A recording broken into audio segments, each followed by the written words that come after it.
We are back. We are back. You're now tuned into one of the hottest podcasts in the world.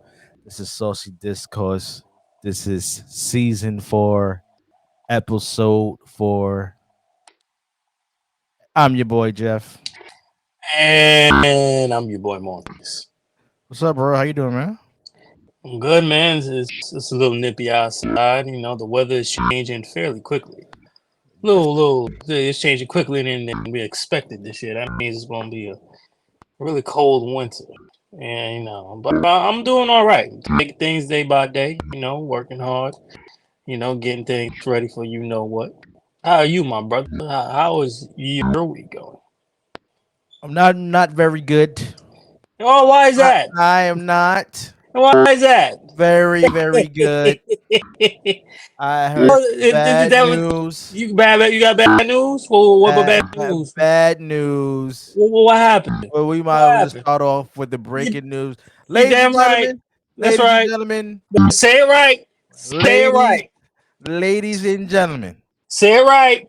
ladies and gentlemen, And children. I am talking about the Damian Lillard trade What? You got trading? to the Milwaukee Bucks. and why does that bother you so much? Anybody who's been watching this show for the past 3 seasons, Uh-huh. I had made a case and has proven Mm-mm. Giannis, Lies. the Greek freak, is a cheater because he hurt Kyrie Irving in the damn playoffs. Oh my god! No, first of all, if you gonna tell the story, tell it right. You don't have. Excuse me. Well, go ahead. Okay. Go ahead. Giannis has been a cheater. He hurt Kyrie Irving in the playoffs. There was pressure on him, and Kyrie Irving was whooping Drew Holiday's ass in the playoff game. There was in Milwaukee. The Nets would have went up 3-1 if Giannis would have not stuck his damn tugboat Titanic looking feet out. We not. I can't take this. No, we're not gonna do this. Irving. Now, ever since this man won his championship, who should have been stripped, not just the whole organization should be stripped of a title. And he should have been stripped the MVP. Is that how we start this off? Yes. No, we started off with lies then. We started off with lies. This is a fact, sir. This is a fact. This is a fact. And ever since that man has made the finals, he has not been in the finals for 2 years. That man has been moping, and he has been crying, and he has been tampering because every damn All-Star game when he's captain, he want to pick Damian Lillard. This man is on record. He's on record saying that he wants to play with Damian Lillard. This is coming out that crybaby Giannis. You already got your coach fired. You got a new coach. You haven't been in the playoffs 2 years. You just got hurt. And now all of a sudden, out of nowhere, nobody has reported that the Milwaukee Bucks was front runners to get Damian Lillard. Who was the front runners? First of all, who did Damian Lillard say he want to play for? He said he want to play for the Heat and he want to play for the Nets, right? Then all of a sudden, a couple of days ago, the Raptors, out of everybody, the Raptors was front runners to get Damian Lillard. That was less than 48 hours. Now, yesterday, was this Wednesday, Damian Lillard gets traded. No, he didn't get traded to the Raptors. He didn't get traded to the Heat. He didn't get traded to the Brooklyn Nets. This man got traded to a team and an MVP, a former MVP of that, former NBA champion, that crybaby, Giannis, the Greek freak. I am sending out emails. I am coming up with petitions, and I will agree with the great Jimmy Butler that the NBA front office needs to look in and investigate this whole matter and this whole. Oh, stop it! Stop it! Right Stop now. it! Stop it! Oh, stop it! Right Stop now. the drama! Stop the drama! I ain't Okay. stopping nothing. I ain't stopping. That's facts. No, it ain't no facts. Facts. Ladies and gentlemen, once again, we have a trial of misconduct of lies from my brother Jack. Let me give you the real 411, ladies and gentlemen. You have been complaining about Giannis since he allegedly stepped on Kyrie's foot. This has been now, what, 4 years now? 3 words for you. Let it go. You refuse to let it go. You want to sit on it until eternal time because you quote unquote cheated and ain't nobody cheating, all right? No one told Kyrie to be under the rim while he's trying to get a rebound. What happened? Get the hell out of the way. It's the playoffs. That's what happens, okay? You can say all you want to. It's all right. It's all right. See, this is one trade I have no problem with. I love it. You know why? Because it gets to prove to you the fact that I get to see the sour puss on your face for a whole 82 games, tournament, NBA in-season tournament, playoffs, and if, God forbid, they go to the finals. One thing that Giannis has not had to be is a closer because he was his own closer. Now, he ain't got to do that much no more. Why? Because he has an actual closer.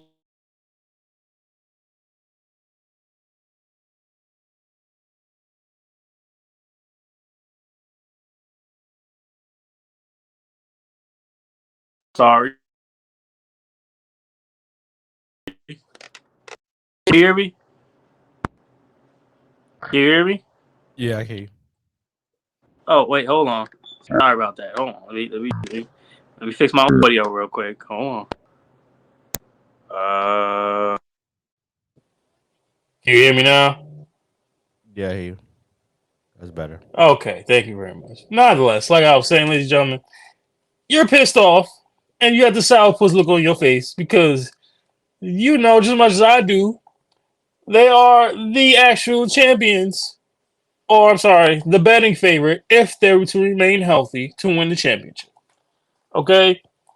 But you shouldn't be so upset because it was a 3-team trade and it involved your Phoenix Suns. So I'm trying to figure out, okay, so it's okay, Bradley Beal, Devin Booker, Kevin Durant all on the same team, but it's not okay for Giannis and Dame Dollar and Chris Middleton to be on the same team. Oh, that's a problem. Oh, but it's okay for Kevin. I ain't saying that. Don't even say nothing. Don't even say nothing. Let me run. Let me go. Cause I need to understand something. It's okay to have Bradley Beal. Ain't no cap. Ain't no stopping cap. We not stopping cap today. We talking facts today. It's okay for Bradley Beal, Kevin Durant, and Devin Booker to be on the same team. Oh, ain't no tampering in that. But all of a sudden, first of all, let me clear things up for you, my brother. Last time I checked, it's okay to be tampering for an All-Star game when you picking players. I don't see no problem with that. Giannis been wanting to play with Dame. Dame been wanting to play with Giannis. I mean, you should have saw the signs from last All-Star game when he picked Dame instead of Drew Holiday. The signs are right there. It's okay. We have no problem with this. I have no problem with this. But why do you have a problem with it, Jeff? Is it because that you fear that the Milwaukee Bucks will be the Eastern Conference, represent the Eastern Conference in the finals? Because it's not going to be Phoenix because your team still even have a damn point guard. It could be Denver and Milwaukee. Is that a direct question? That is a direct question, yes. That is a direct question. Can I answer the question? Go ahead, answer the question. First of all, I never said it was tampering. Yes, you did. You just said it was tampering. It was tampering. Excuse me. I can explain myself, sir. I did not say it was tampering when Giannis was picking him as to be a part of his All-Star team. What I said was there's a trail of evidence of him picking Damian Lillard to be on his team and also coming out in public and saying he would love to play with Damian Lillard. That's what the tampering comes in. That's what tampering. You said it out in public. I heard it. Oh, you hear it now? Are you hearing it now? Are you hearing it now? I heard an All-Star game. That's all I heard. He said he wanted to play with Damian Lillard. Yeah, you know what? You and Jimmy Butler and all the Miami Heat fans, Y'all just dry snitching now. That's what it is. Dry you ain't snitching? that's what you're trying to dry snitch. With the man said it out in public? I mean, he said that was on their mouth. You got proof? I just remember he said All-Star game. That's not tampering. All-Star game. It wasn't tampering when LeBron always wanted to play with KD. He said that multiple times, but anybody said nothing about that, right? Everybody know KD wouldn't want to play with LeBron. Anyway, we don't know that. He can play with him in the All-Star game and not being on his team. I mean, Damian, y'all was playing together on the All-Star team until now. KD was not going to the Lakers. Stop it. It's no comparison. We don't know. KD said, I would never play with LeBron. If KD said, I don't want to play in Phoenix, I want to go play with the Lakers, that's still an option. That would never happen. That's a hypothetical, sir. As long as I saw KD play with Steph and Clay and Draymond, I wouldn't hear nothing. Okay? I don't want to hear nothing. I saw that monstrosity of a season because everybody and their mama knew that team was going to win the championships. I don't want to hear nothing. All these excuses. You got a super team yourself, so you shouldn't be tripping. Okay. First of all. Yeah, what? The record straight. It was the Warriors and free agency that went to go see Kevin Durant and said, "We need you." That was the Warriors. Okay, that's not tampering. I'm talking about in season. This man had said on record, out his mouth, it wasn't in the All-Star game. He said, I want to play with Damian Lillard. You know that? So you need to stop the cap right now. This man is on public record. Stop the cap.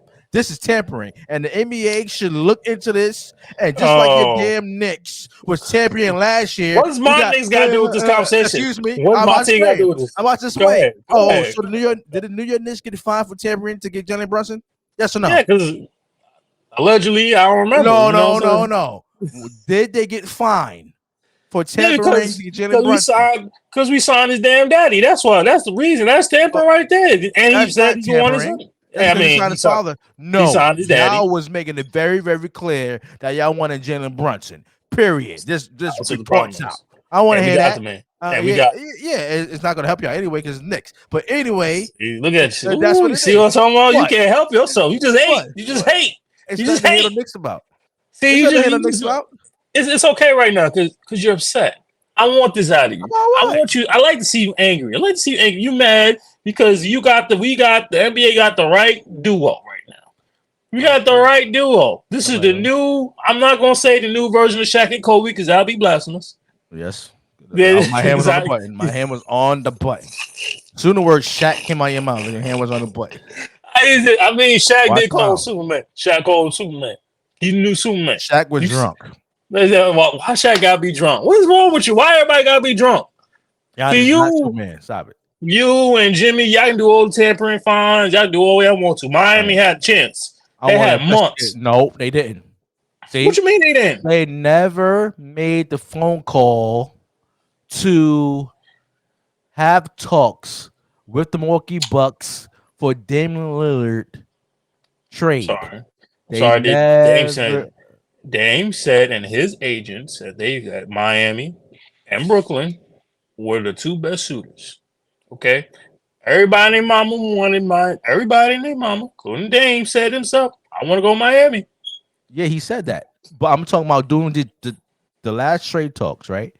Miami can say, "Oh, Dame can say, I want to play for Miami. I want to play for Brooklyn." Okay, Miami never made the phone call to Milwaukee Bucks to try to discuss a trade. So you can talk all you want. Why is that? Are you so Pat Riley comes in? That's a damn good question. Yeah, that's a damn good question. Why didn't Pat Riley pull the trigger? Because Pat Riley still acting like he's the coach for the New York Knicks, making the stupidest decisions in the world. Oh my god! See, time in and time out again. It goes right back. It ain't got nothing to do with the Knicks. I'm making an example. That's a wrong example. That's a wrong example. Pat Riley didn't make the wrong decision in Game 7, 94 finals. That's 1994. It's 2023. It doesn't matter. I'm asking you a question. No, I want to talk about 1994. That was the right decision. I don't remember. Okay. So it was the right decision to keep John Starks in Game 7 when that man was like 0 for 45 for the 3-point line. Was that the right decision? Yes or no? Everybody still criticize him today about that dumb decision. No, it's not everybody. It's just you. It's just you. Every time you see that, man, you ask a question. I'm more talking about Knicks fans. There are some Knicks fans out there. He got one bad game. Oh, wow. He got one bad game. That's it. And it cost us. It's one bad game, 1994. We talking about 2023. What fucking warming up? Get out of here. All right. We talking about 2023. Are we not? Yes or no? I'm talking about the last time Pat Riley made a bad decision. It was Game 7, 94. You just speak a hate. Josh Starks out for Ronaldo Black. Who was the better shooter. You just should have hate. You just want to hate. Hate about the Knicks about. This is a fact. You just love talking disrespecting my team 24/7, 365. That's what you like to do. It ain't disrespect. I'm your reality check. That's what it is. No disrespect, reality check. We need to put that on a t-shirt. No disrespect, reality check. That's what it is. No. This is about your son, your hatred, your long disturbing hatred because yours truly and your family are Knicks fans. That's what this is all about. And you can't stand it. That's a part you of it. can't stand it. That's not part. That's a major part. It's a major part. We here. That's what it is. Because we here. That's why we all over. We here. We here. We coming. We coming this year. Y'all can't win the Rugby League championship. I don't care. Anybody look. Oh, now we can't talk about the Rugby League. See, don't do that. Y'all can't win the Rugby League championship, please. You just, you just mad right now. It's okay. I'm gonna let you have your Knicks in a Rugby League tournament. Y'all will not win the championship. We gonna win the championship. Don't do that. Y'all win a Rugby League championship? We don't win a Rugby League. We don't go to the Eastern Conference Finals. See, that's what's wrong with y'all. Y'all just make predictions before the damn season. We going Spike Lee. We going to the Eastern Finals. Really? I mean, well, we just believe, baby. That's what we just believe. Is it possible to believe? You always believe. You always fall short. That's the problem. But anyway, Pat Riley, he needs to answer some damn questions, and that makes Jimmy Butler even pissed even more because, listen, if the Miami Heat gets eliminated, let's say they face the Milwaukee Bucks. Oh, that's very intriguing. Jimmy Butler's actual trade. Why? Because the man told the Heat front office and Pat Riley he wanted Damian Lillard. He need more help scoring. Big three, Lillard, Butler, and Bam around that. Good made move. You made some type of moves. Could have made some type of moves, but y'all didn't. Y'all probably didn't have enough cap. You had the pieces. Tyler Hero was the major piece. And you had a couple of first-round picks that y'all could have put in the trade. At least a couple. And they never made the call. And you still had Duncan. First of all, it made sense for y'all to lose Max Strauss because you re-signed him. He probably wouldn't have never been part of that package.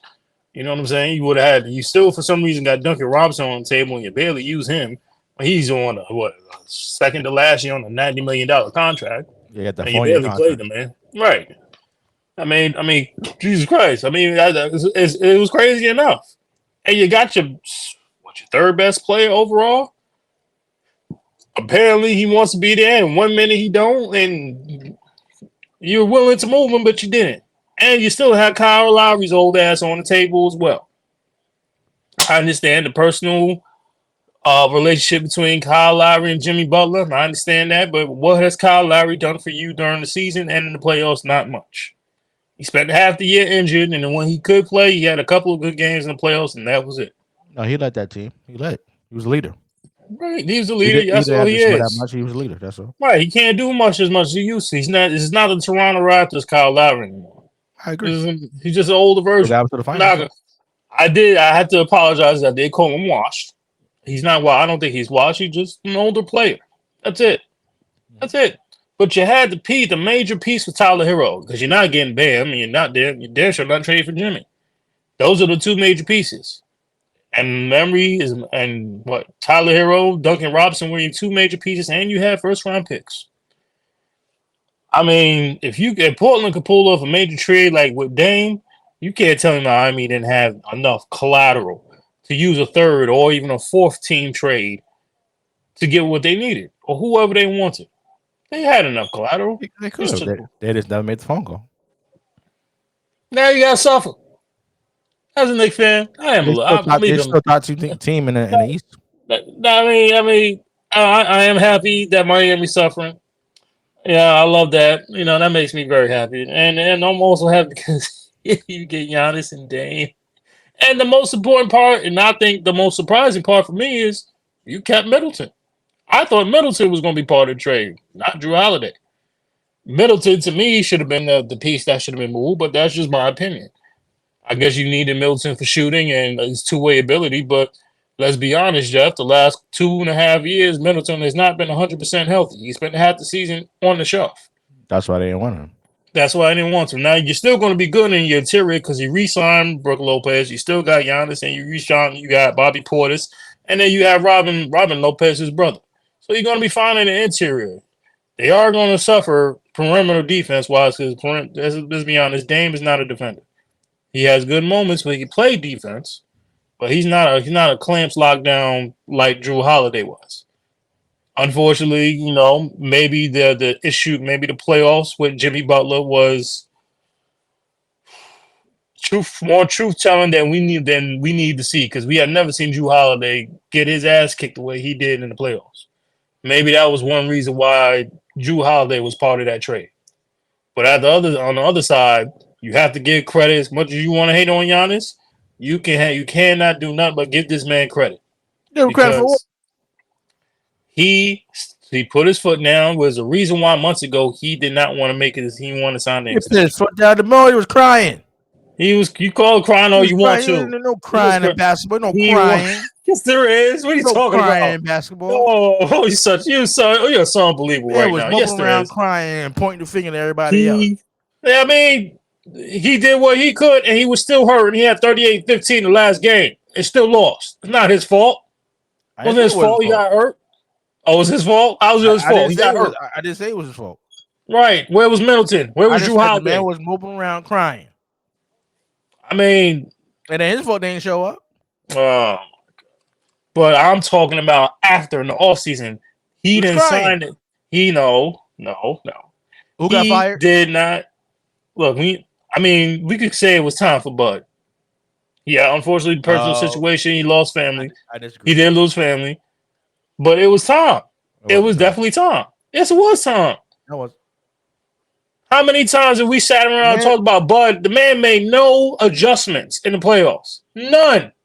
No adjustments. No changes. No switches.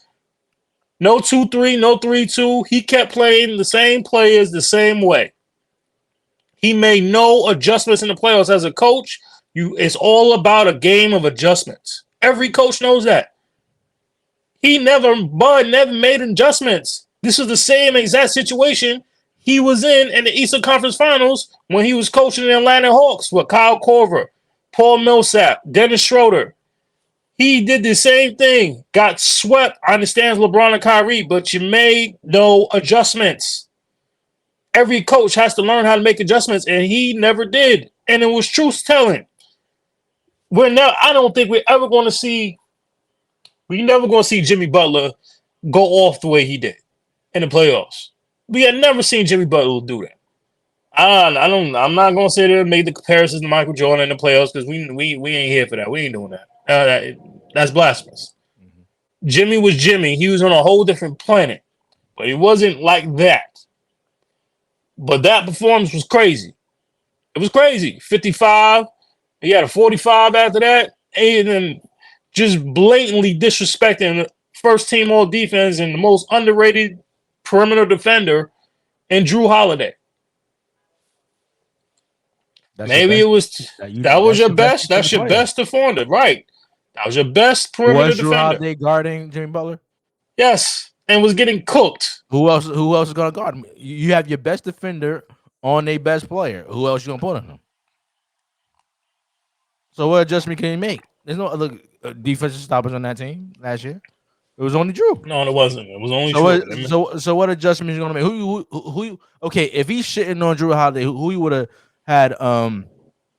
Who else on the Bucks team you would have had guard Jimmy Butler? I think the only other person is not going to be Giannis because he's guarding he's on Bam. So only other person I could possibly think of if he was healthy, and I don't remember if he was at the time, was Middleton because Middleton's a two-way. People forget that. Middleton's the only other person, but Middleton's not like that. He has two-way moments, but he's not consistent like Drew, actually. Allegedly in the playoffs, Drew was getting cooked. There was no answer for that. There was no answer, but you got to make some type of adjustment. Do something. Whoa. You have to do something. You just say they had the best defensive player on Jimmy Butler. This man, we had never seen a playoff performance Jimmy Butler did last year. Who the hell is you gonna call Kareem Abdul-Jabbar or somebody? I mean, who the hell on the Bucks you'll call the Big O to come in? I mean, who the hell are you gonna have to guard Jimmy Butler when you're scoring 45 points on you? I'm not sitting here saying that you're right. You're right.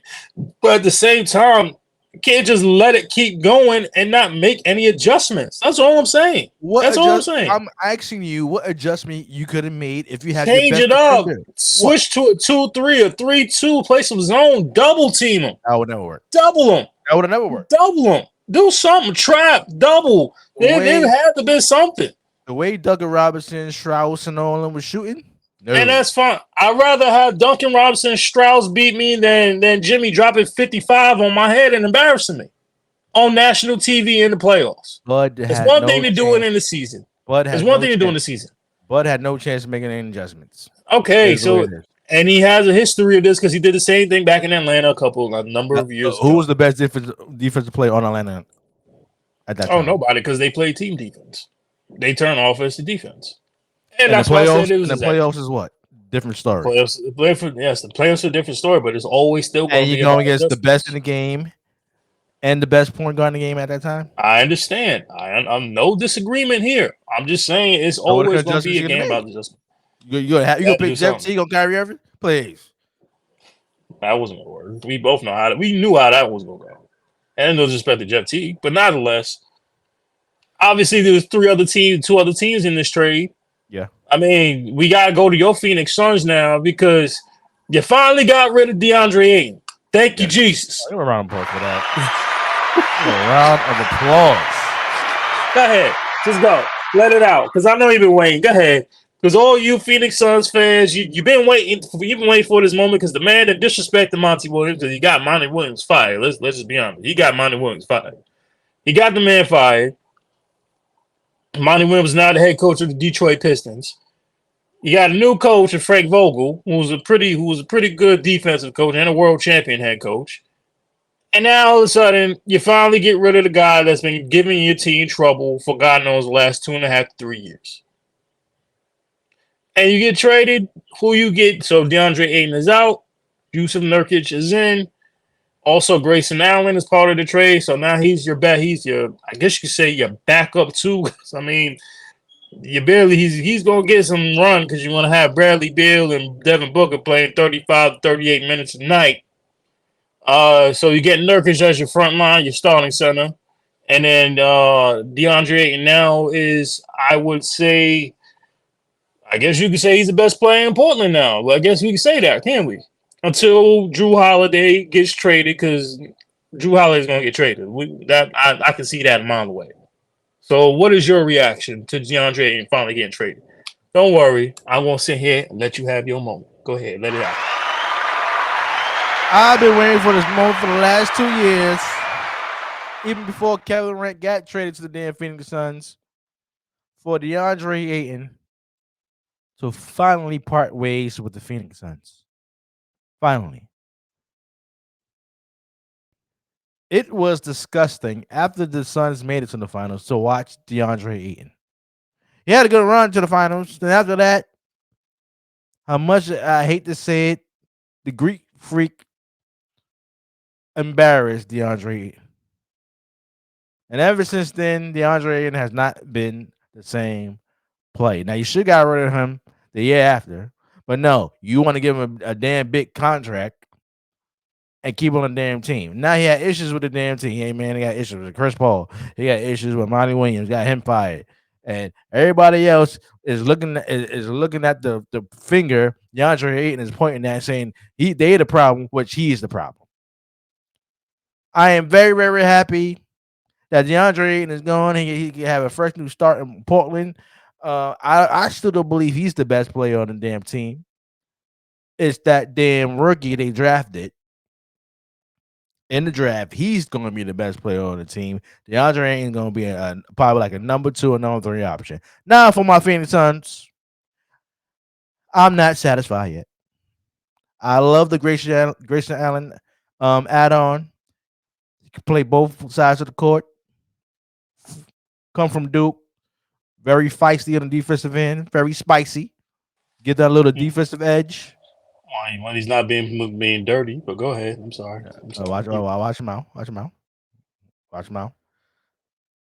And then you add Jokic, which is a good pickup. They needed a center like that who get some rebounds, who also could score in the paint.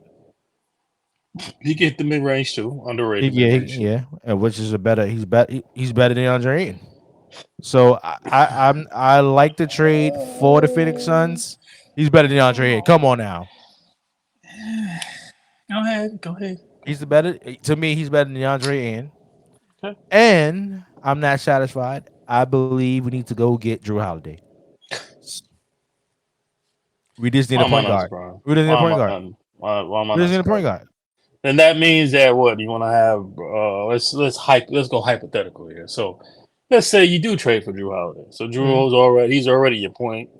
Mm-hmm. So you want to have Bradley Beal as your 2. Yep. I guess Booker's your 3. Mm-hmm. I mean, I guess it really don't matter. KD's your 4 or 5, right? KD has to play power forward. He has to play 4, but I'm pretty sure he wouldn't mind sliding back to the 3. And then you have your Nurkic as your 5. Booker's your 2. Booker's your 2. Bradley Beal's your 3. Why should Bradley? That's the part that confuses me.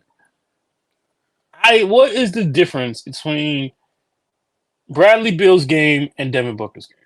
No, I'm saying the star lineup. I'm not talking about. Shouldn't it go? I always had a problem with that. It doesn't go by talent. It is. I know it goes. I know it don't go by talent, but I mean Booker should be the 2, but Bradley Beal's only 6'3". He's gonna play the 3. Y'all gonna be. That's a small lineup. It's a very small lineup. You want to have trouble against bigs. You want to have trouble against Denver, who's always a big team already. You be very similar to the Golden State. Yeah. And in terms of when you play big teams like and Memphis is they're about the same. They're about the same. But when you play teams that is size wise, like the Lakers who have bigger front court players like an AD when he's healthy, Christian Wood, Jackson Hayes, they're going to give you some problems. Yeah, you can always shoot the ball, but there are going to be some nights where the ball does not go in the hoop. Well, that's when the fun part comes in. That's when the fun part comes in. But go ahead. You got 3. You had the Phoenix Suns had 3 of the top 10 best scorers in the league. Oh yeah, no, I know about all that. No.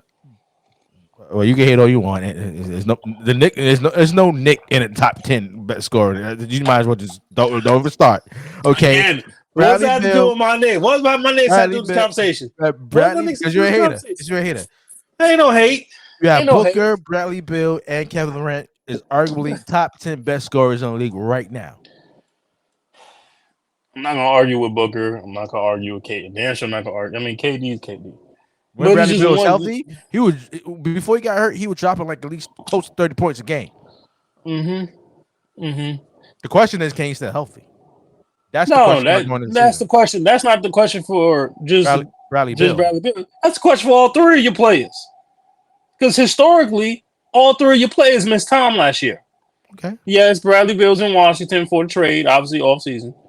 Booker was hurt for a couple weeks, and so was KD. Okay. So I got 2 questions. It was that damn boy. Oh, really? Not putting up the damn water. And KD slipped on the water and hurt his ankle and he was out a couple games. I thought you was blaming the Nike sneakers. Remember, you blamed the Nike sneakers. Those them cheap Nike sneakers, they get them made cheap in China. Oh, you unbelievable, man. They want to sell it for almost $200 for a $1 sticker they got made in China. You're unbelievable, man. That damn mop boy, whatever you would call him, whoever on the side of the court, mopping up the damn sweat and all that. He was nowhere around. It was a setup. He was there. Oh, it was a setup now. It was a setup. It was a setup. That's the excuse now. It was a setup. Somebody always got to hurt Kevin Durant. Kevin Durant never hurts himself. What you mean? He never hurt himself. What are you talking about? When? Who else hurt him? Who else hurt him? Excuse me? You want to go to Brooklyn? Okay, who hurt KD in Brooklyn? It was my Lord. that damn Brown. Oh That's my Lord. his open. Oh, you mean NBA world champion Bruce Brown? Whatever. I don't care about that. Oh, so he don't get no credit for being world champion now. So that's what we doing? Congratulations. No, you didn't. No, you didn't. You hate it. You hated it. Excuse me. You hated it. You still think he should be passing the ball to KD every single chance, like he shouldn't be shooting the ball. But he's improved. I told you he's going to improve his game. And he was the key cog and Denver won the championship. Was he not? Yes or no? Yeah, and he was the key factor again. KD hurt. No, damn it, we went from a top 3 seeded team and a damn Eastern Conference, and then when Bruce Brown automatically hurts KD not once but twice, and we fall all the way down to the playing game. It's a basketball player, sir. See, it's so funny that we're sitting here talking about your Phoenix Suns. I think it's funny. He ain't hurt nobody in the next last year. That sound like a setup to me. It's like a setup to me. He ain't hurt nobody in the Nuggets. What is with you and all these I want to say prophecies. What you all these analogies, weird analogies? You're always thinking that somebody's setting up KD for the fall. KD never hurt himself. The man just clumsy. Can we get you just put that on man clumsy? He's not clumsy. Who else you know slip and fall on the court or pre-game? There was sweat on the floor, and that damn mop boy. It was from him. And when the mop boy at? He wasn't mop up the damn sweat. Nowhere around. I mean, it was pregame. He was just working out in the sneakers and he slipped and fell. He was taking a break. He was sitting. He was having a coconut smile. He probably went to the bathroom. He came back and they started asking him questions like, "What happened? Got hurt?" Sounds funny to me. You probably called for a doc to get paid. That man get paid. That man should be doc paid. You got some man be fired probably. Like Jesus. Your job is to mop up the sweat for all players. It's so funny that we're sitting here talking about the Phoenix Suns because I'm looking at the current roster right now, right? So I forgot y'all signed Eric Gordon. You still retain Damian Lee. You got some young kid named Keon Johnson.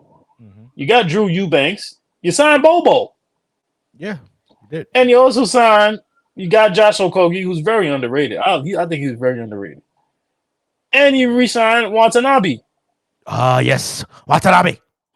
Who will always be the poster boy of my guy, Donovan Mitchell. Watch him out.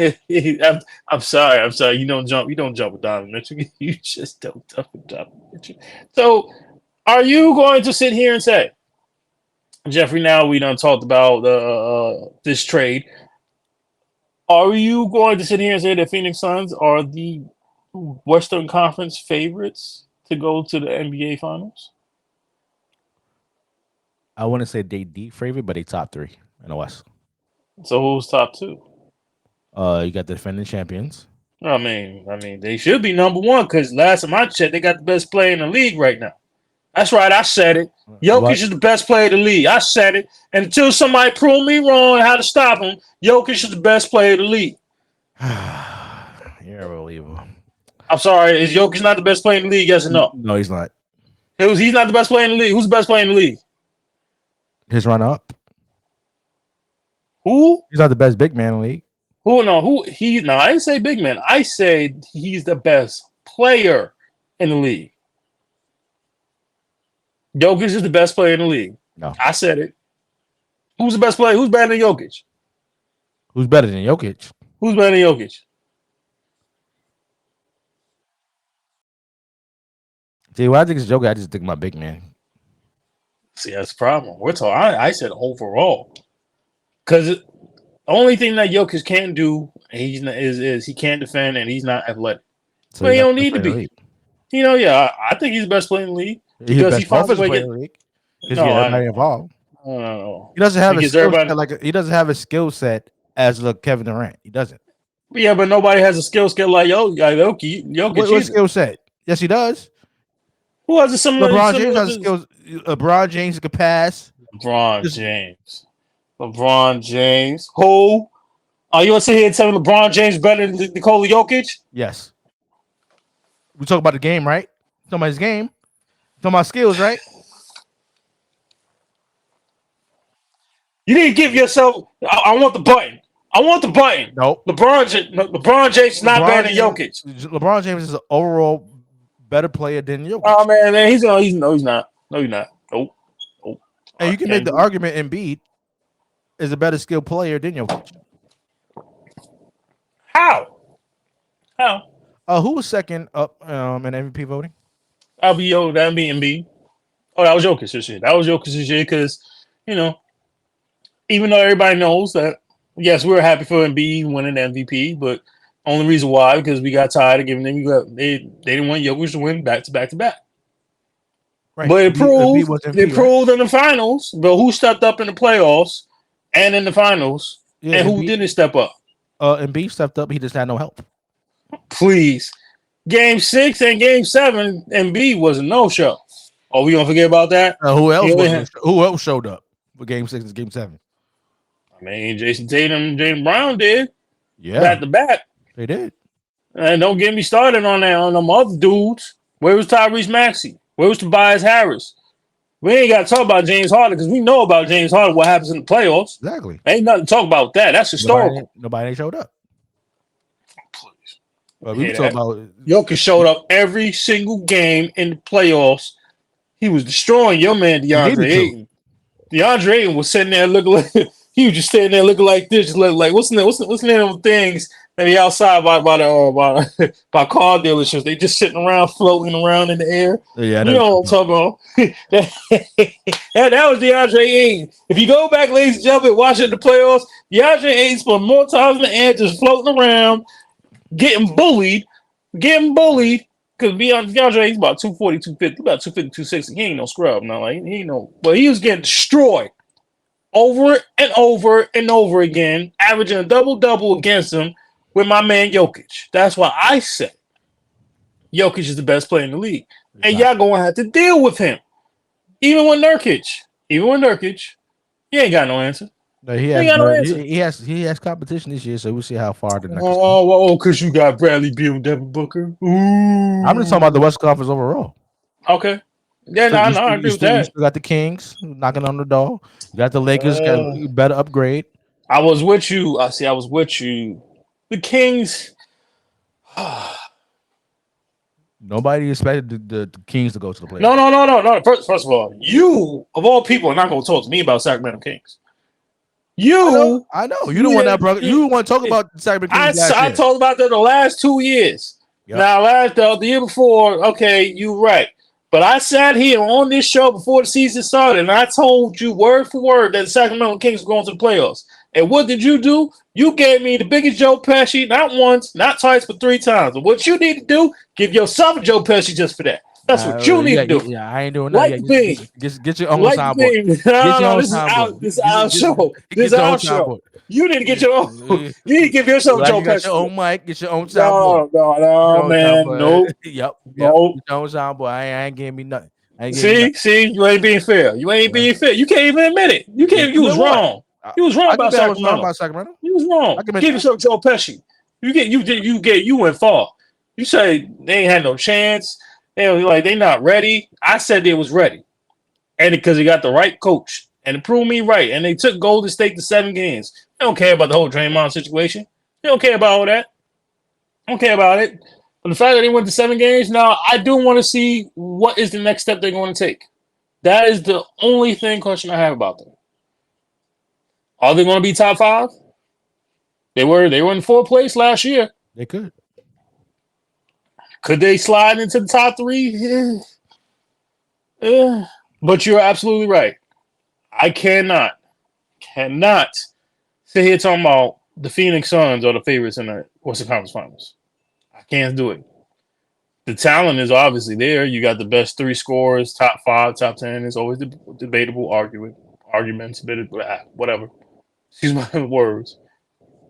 I just need to see all 3 of them be healthy in the playoffs. And what can they do? And who can they stop? Who can they stop defensively? I want to see that. Well, I'm not gonna go that far and say they're gonna be in the finals. I'm just saying they're gonna be. No. I just said you said top 3. Are we gonna forget about the Golden State Warriors? We can never forget about Steph. Can't give it about Steph. No? You said the Lakers. I think the Lakers had the best offseason of any team, all 32 teams this offseason. That includes just trade that just happened. The Lakers added shooting, size, rebounders, and God forbid, anytime AD gets hurt, now you have backups. You got Jackson Hayes. You got Christian Wood, who's I don't know why nobody signed this dude. Because not only can he block shots, he can get boards, he can score, he can get rebounds. He can defend. He's a two-way. He can do everything. So it was a little surprising how he was in Dallas last year. What team Jerome McGee went to? I know he got Sacramento. Sacramento. See? Sacramento. Pickup. That's a good pickup. That's a good pickup. Now the Lakers, there's still things to come out. The Lakers should go get Dwight Howard. I agree. I think they should. I agree because technically in the bubble, he was the only one to stop Jokic in the bubble. He was the only one I think the only person that actually did stop him. I heard there was a rumor about him and the Warriors, but that never came to fruition. The jury's still out on Memphis, right? Jury's still. I mean, yeah. Ja's not playing the first 25 games, so that might have. Yes, they had a better record without him, but this is an entirely different situation because now everybody healthy. And I can't count on my Clippers. You can't count my Clippers out. No, I don't want to hear it. I don't want to hear it because it just came in today, brother. Are they playing? Both? Yes, they play. You know why? Let me say it. I gotta say it because I've been waiting to say it. What? Both playoff P and the glove, Kawhi, the claw, excuse me, are both of them are 100% healthy. Oh yeah, I believe when they're finally healthy. No, they're healthy. I believe when I see it. I don't want to see the action on the court. I want to see action on the court. Are they gonna play this year? They're gonna play. We gonna play because there's a rule out now. There's a rule now. What? Ain't gonna be a lot of sitting out. Ain't no be a lot of low. We got playoff P. Playoff P. We gonna be ready. I don't know. We resign Westbrook. Who's playoff P? Playoff. You know who playoff P. Don't disrespect my playoff P. No, it's playoff P. Don't disrespect my player. Don't disrespect my player, sir. He had been the claw since he won the championship in Toronto. Oh my goodness! See, here you go. What? Oh, you know what? That's fine. You gonna leave it there because you gonna stop disrespecting my Clippers. You gonna show my Clippers some love this year. You gonna show. You gonna be in the playoffs. You gonna be in the playoffs. But nonetheless, we have that. That's a good team. Those are good 6-7 teams we haven't mentioned. Maybe Utah, maybe Oklahoma City. Can they take the next step? Maybe. I think OKC could probably get that 7 or 8 spot. Yes, they can. I believe they can. If everybody stays healthy, they were one game away. What do you think about New Orleans? I was about to go there. You heard the Paul Star Jimmy should be Paul Star Zion. That's exactly what it should be, dude. That's exactly what it should be. Pawn Star Zion. Pawn Star Zion. Just shooting the club. Since you didn't play, I want to ask Zion a question. Zion, since you didn't play in the playoffs last year, you had enough time off. So I want to know, did you find yourself while you had time off? Do you actually think in your mind that Zion is Zion? That's the question. Are you Zion? Cause you last year you had a hard time finding yourself. You know who Zion was.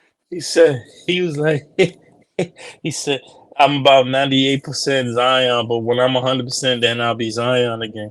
So who was this talking? Where's this 2%? Who's the 2% person? He sound like a 2%, like you a bottle, you a cup of milk or something, bro. What? Who are we talking to? What is you talking about? And then to make matters up, you mess around with the wrong girl who's a porn star, and now she got tattooed. Now she got tattoos of your name on her face. Because she's jealous because you didn't get pregnant. It's so funny. And this was a couple of months after signing the $250 million contract. I feel so bad. I ain't gonna lie. New Orleans is one of the best cities in the world. I feel so bad for the fans and Pelicans because it's like They need to go back to the Hornets, but it's already taken by Charlotte. And New Orleans is a lit city when the basketball team is right. Zion don't want to be there, bro. That's just what it is, plain and simple. And Brandon Ingram, you should be ashamed of yourself playing that way What? at the damn Olympics. Should be damn ashamed of yourself playing like garbage in the Olympics. I mean the World Cup. He did take a step back. I will agree. He did take a step back. Part of that's not spoken. You had Knicks on the team too, so there's a lot of New York Knicks go again. Cost us the World Cup. How it cost us World Cup? How it cost us World Cup? Oh, you're such a hater. You had two current Knicks on the roster. You had, I'm sorry, that's not our fault. You had Bobby Portis, who's an ex-Knick, and he's still trying to not Bobby Portis. It's not Bobby Portis. Yeah, see, look at you can't get the name right. You can't get the name right. What? It was Josh Hart and was my guy Jalen Brunson. Now you be respectful to my guys, okay? You be respectful to my players. Jalen Brunson, Josh Hart, and you had Bobby Portis on the team. Who's an ex-Knick, still trying to shake the damn contamination off him. Bobby Portis was not on the USA team. Yes, he was. No, he wasn't. Was he? Yes, he was. Oh, I don't know. Bobby Portis was on the USA team. I'm sorry. Do you think it's interesting how Bobby Portis can make the U.S. team, but your damn Julius Randle can't? I mean, it's unbelievable. I mean, what are we talking about here? I mean, Bobby Portis make the team, but then Julius Randle can't. I mean, it's unbelievable. I mean, you can't make this up. You can't make this up, man. See how I'm talking about, man? Something wrong with you, man. You speak of so I speak of something. I hate on my team so bad, man. Nobody hates hate is real. Yes, you do. Yes, you do. It's not hate, sir. It's reality. It ain't got nothing to do with the Knicks. It ain't got nothing to do with it. We haven't even talked about the Eastern Conference yet. We haven't even talked about the Eastern Conference, but you brought it up. With your hate. The reason why Brandon Ingram was playing like a scrub because what did the Knicks got to do with Brandon Ingram? You had two current Knicks on your damn roster, and you had an ex-Knick on your damn roster. Okay, there only should be a rule for USA Olympic teams. Only one Knick should be on the team. Only one. I'm sorry, sir. This is not a Rooney rule. Just like 92, okay? You only had Patrick Ewing. Okay, ever since then, there should be one New York Knick on the damn Olympic team. I want to see no Josh Hart who deserved to be there in the first place. Okay, I want to see no Jalen Brunson because he had a couple bad games. Okay, and Bobby Portis, you're a champion now. Just leaving that damn hellhole, the New York Knicks, winning with that cheetah in the same year. But you actually showed up. You actually showed up and got you a chip. I'm gonna give Bobby Portis a pass. But everybody know he shouldn't have been on the damn team anyway. Are you done? Are you done hating? Yeah, Are you done hating? Are you done hating? Okay. Shout out to Click A Vodka as well. Okay, shout out to Click A Vodka. Shout out to the sponsors. Yeah. Shout out to the sponsor. Now, are we gonna move on to the Eastern Conference, or are we ready to go to the NFL? Because we gonna go Eastern Conference. Okay, so obviously we talked about Dame and we talked about Mandala and the great Giannis. I think the Kumbo. Are they the favorites in the Eastern Conference, in your opinion, right now? Yes or no? No. And the favorites are I'm taking it the Boston Celtics. Yes. Okay. Who are your top three? Boston, Miami, and Milwaukee. Okay. Everybody else. That should be that should be the top. Up in the air. Everybody else is up in the air. It can fall in different places. Go ahead with your blasphemy. Go ahead. I haven't even said anything yet. I know it's coming. Go ahead. What? I haven't said anything. I haven't said anything yet, sir. I didn't say I'm saying I know it's coming. Go ahead. I know you. Look, my top three is Milwaukee, not in order. Milwaukee, Boston. I can't go on Miami right now. I can't go Miami right now. I can't go Miami. It's not personal. It's not personal. It's not personal. I'm going to have to go with Philadelphia. I'll go with Philly. With all the turmoil that's going on. Listen, James Harden might not even show up for damn training camp. Or he might show up looking like all fat. Like he did in Houston. It's very possible. It's very possible. And it's possible for B to ask for a trade too. That's very possible. Yeah, that's very possible. But he ain't going to New York. So he might as well get out of See, I didn't say nothing. No, I haven't said anything. I see you. I see your mind is in the orange and blue skies right now, and it's raining and contamination, and you just thinking about Embiid going to the damn New York. I know you. It's either Embiid or Giannis, but Giannis not because he's got Damian Lillard or whatever. But you think of either Giannis or Embiid coming to the New York Knicks. It ain't happening. It ain't happening. Look, man, you never know at this point, okay? You got a better chance of getting out of Houston out of retirement since you're already paying them already to come play for y'all. You're already paying. I'm not gonna stand for this hate and slander. He's still on the payroll, isn't he? He's an advisor, okay? He's a team advisor. That's all he is. He's still on the payroll. All right, then he's on the payroll. All right, stop hating. Leave my guys alone. All right, I'll just give you facts. John Starks is on the payroll too. I know he is. Giving out money. That's right. Okay, so what? What's the problem? All right, let it go. That man should be banned from Madison Square Garden. Here we go. But you want to have all this hostility about Pat Riley. You know what? I'm going. He should be. Pat Riley should be banned from the Garden. But not John Starks. No, we forgive it. It's called forgiveness, sir. It's in the Bible. Oh, so you can't forgive. Oh, you want to take it in? So you can't forgive Pat Riley? No, I can't forgive Pat Riley. There are some things that are unforgivable. Exactly. You know what? I'm gonna piss you off. My Knicks are gonna be in top 3. We go to the Eastern Conference Finals this year. Don't you press the button? Get the fuck out of here! What fucking warming up? Get out of here! That's right. I said it. Nope. He don't feel shit because he coked up all the motherfucking time. Gather up all these bricks and let's build a shelter for the homeless so that maybe your mother has a place to live. And your sister, too. I want your mother and your sister out of my house immediately. So you can't help yourself. You can't help yourself. That contamination is kicking in. The damn season will start. Yeah, you and other Spike Lee, you disgusting Knicks fans always talk about the Eastern Conference Finals. You talked about the Eastern Conference Finals last year, and you didn't make it. You think you were 2 games away? Oh yeah, 2 games away. Yeah. Oh, 2 games away. We was close. We're getting closer. Shout out to the great Zach Lowe for saying on ESPN that why can't the Knicks go? Why can't we go to the Eastern Conference Finals? Why can't we, Jeff? It's very possible. Zach Lowe should be dock paid for ESPN for even coming on national television spewing that nonsense. It's not nonsense, okay? It is nonsense. Anyway, I've been in the East Conference Finals since 1999, and that was a short year. That was a short season. It was a lockout season. If Michael Jordan would have came back and played, I would never went to the damn finals. We got rid of his ass the following year, if memory serves me correct. Who? We got rid of his old ass when he faced us in his last year in Washington. Was that the last game of the season? Whatever. All right, Les, it don't even matter. Yeah. Well, we finally kicked his ass. We got the best. Yeah, he had no help. He had a young. I don't care. He had a young Richard Hamilton and Kwame Brown. I don't want to hear that. He don't cause us misery. He causes too much misery. He don't cause too much misery. The man was getting 45 years old, still dropping. I don't care. And he played every single game. Mm-hmm. And he played every single game. You can't even get half these players to play 5, 6 games in a week. That's a different breed. In a week. That's the GOAT. That's a different breed.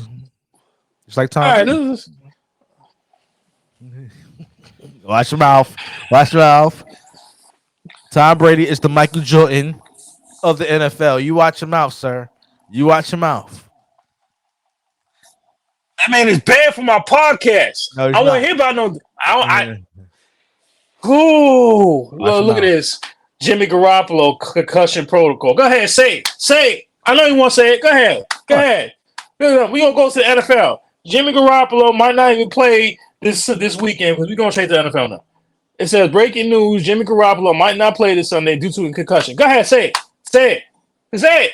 I know you want to. Go ahead. Well, if you want to make Devontae Adams happy, Devontae Adams came out and said, "Listen, things ain't working out here. Jimmy Garoppolo is so injury prone. The man can trip over his own foot and get a concussion." Yeah, like Kevin Durant.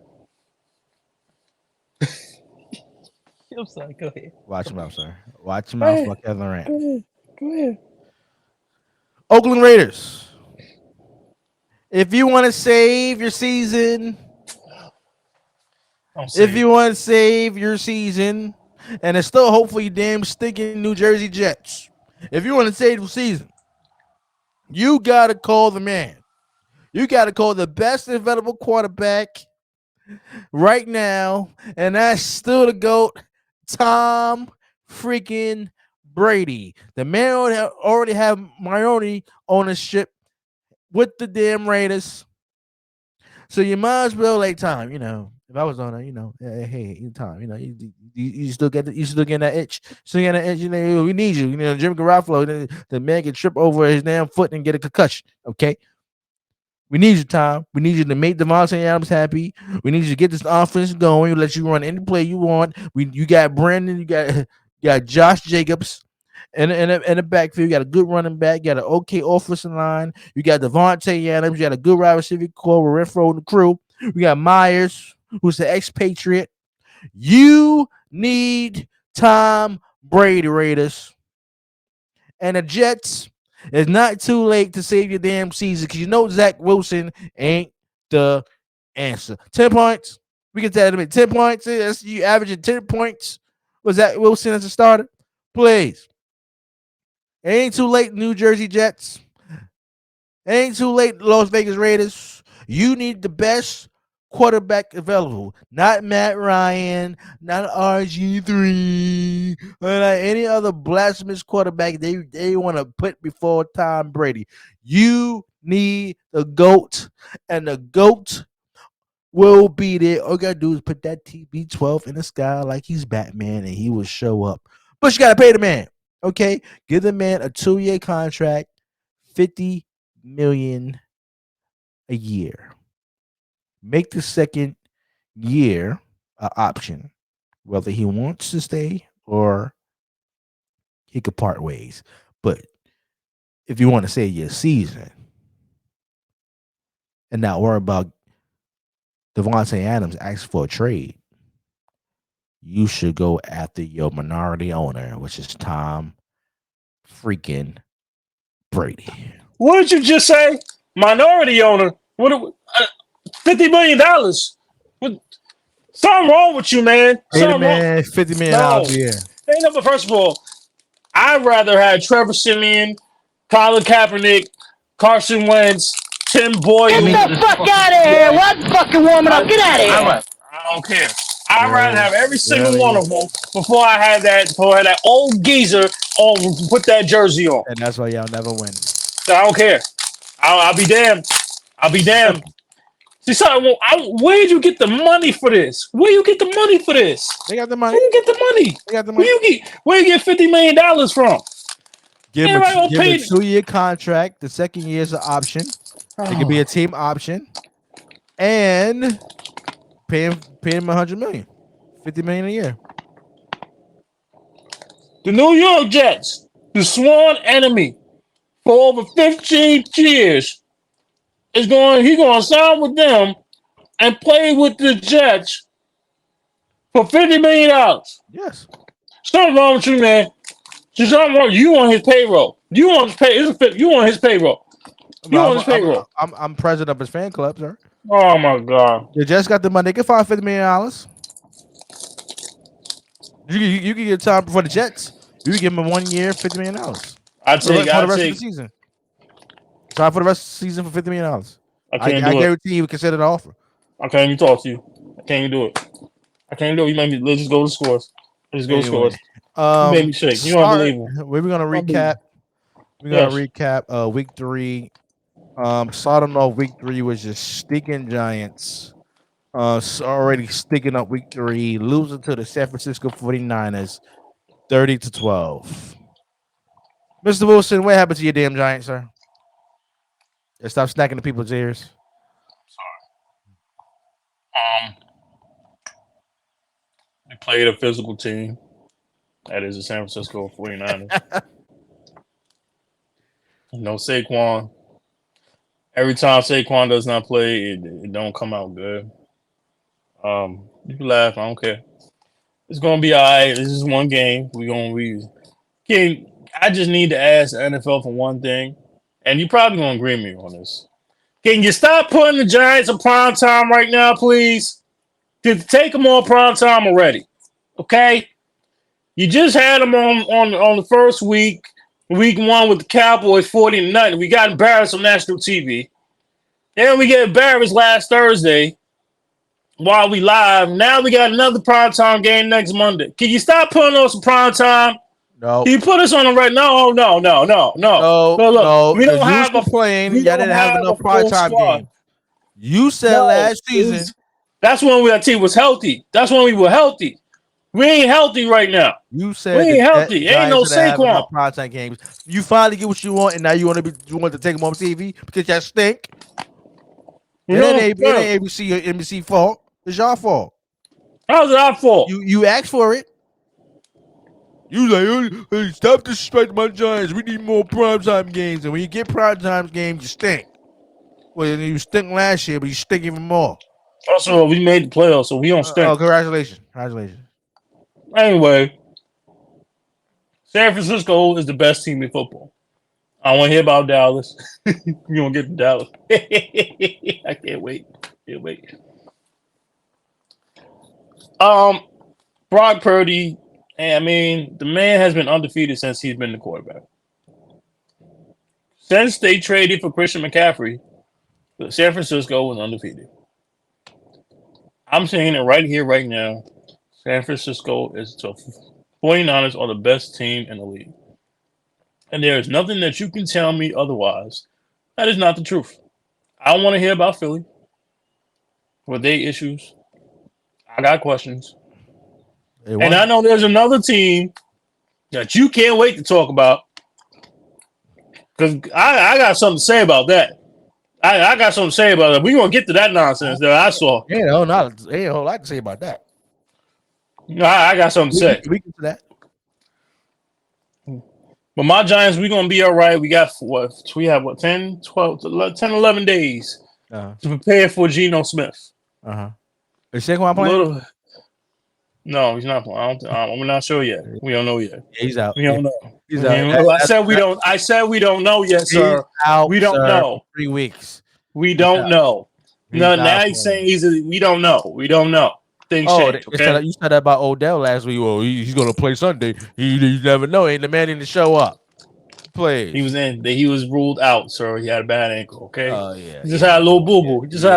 Yeah. Okay. Well, nonetheless, nothing we can really do about San Francisco. They're a physical team. I mean, every time Daniel Jones went back, it's already been the story of the season already. Offensive line needs to get better. Defense needs to get better. We're going to be better. It's still really early, but we will get better. We got to get better because the other half of the NFC is up for grabs. Go ahead. The Giants are not making the playoffs. Or Jets either. But I mean, Geno Smith. I mean, and you don't have no Saquon Barkley. Oh please, you get my boy Walker in the background. Oh please. This game, I didn't watch the game. Oh, I did watch the game because it was on local TV because New Jersey. But it's what I predicted. There was no Saquon Barkley, and you had one of the best defense and one of the best offense in the league right now, destroying the New Jersey Giants. It made my night, ladies and gentlemen. I slept like a baby, and I'm moving on. That's predictable. We already know the Giants are gonna lose. Next game, a shocker. Colts defeated the Baltimore Ravens 22-19. Mr. Wilson, what's your thoughts on this game, sir? This is a little bit of a shocker, but I watched the last part of the overtime, and once again, I'm crying. I'm calling out these damn refs. I'm calling out these refs. There been too many plays, and that last play had went out, and these refs are not calling flags for pass interference. They're the last play before Indianapolis got the ball back. It was a 4th and 3, and Lamar threw the ball, and it was a blatant pass interference call. Again, nothing was called. Harbaugh looking at the refs, why you ain't calling nothing? They replayed it not once, not twice, but 3 times. And even the commentary crew said that damn sure was pass interference. But nonetheless, we're going to give Baltimore, I keep saying Baltimore, Indianapolis Colts, we're going to give them some credit today. Gardner Minshew is a pretty decent backup. I mean, I'm pretty sure the Jets would love to have him right now. He will be a better upgrade than what they have now, and I'm pretty sure we'll get to them too. But nonetheless, I think we kind of underestimated the Colts right now. I believe we have to a degree. We underestimated that we should give them credit because we thought that them having a rookie quarterback in Anthony Richardson, they would start the rebuilding process, but they're not playing like they're rebuilding. They're playing like they want to make the playoffs. And in the AFC South right now, they have a shot. So I'm sitting here saying both teams will get better. Baltimore has to get better. Because right now the Steelers are looking good. And we don't know how far the Bengals are going. We don't think the Bengals are going to struggle for a long period of time. And once they get rolling, they're going to get rolling. So that's pretty much what I have to say about that. We're going to give some love to the Colts today. And Baltimore, I believe they'll get better. Hopefully OBJ will be back. Hopefully they can get. You go hating again. Just hating. This is the episode of this call is hating. That's what you're hating. Just hating. Yes, it is hate. Oh. Leave my man alone. He gonna get he had a bad ankle. That's all that happened. He ain't play. He would have made a difference. He was on the field. I still ride with OBJ. Oh, really? Yes. What was his numbers in week 1? 3 steps, robbing yards. Just go ahead. Just go ahead, man. Just go ahead. He was fully healthy then. Please, you unbelievable, man. You unbelievable. Like you said, I'm gonna give the Colts some love, man. They played extremely well. They showed up when it actually counted.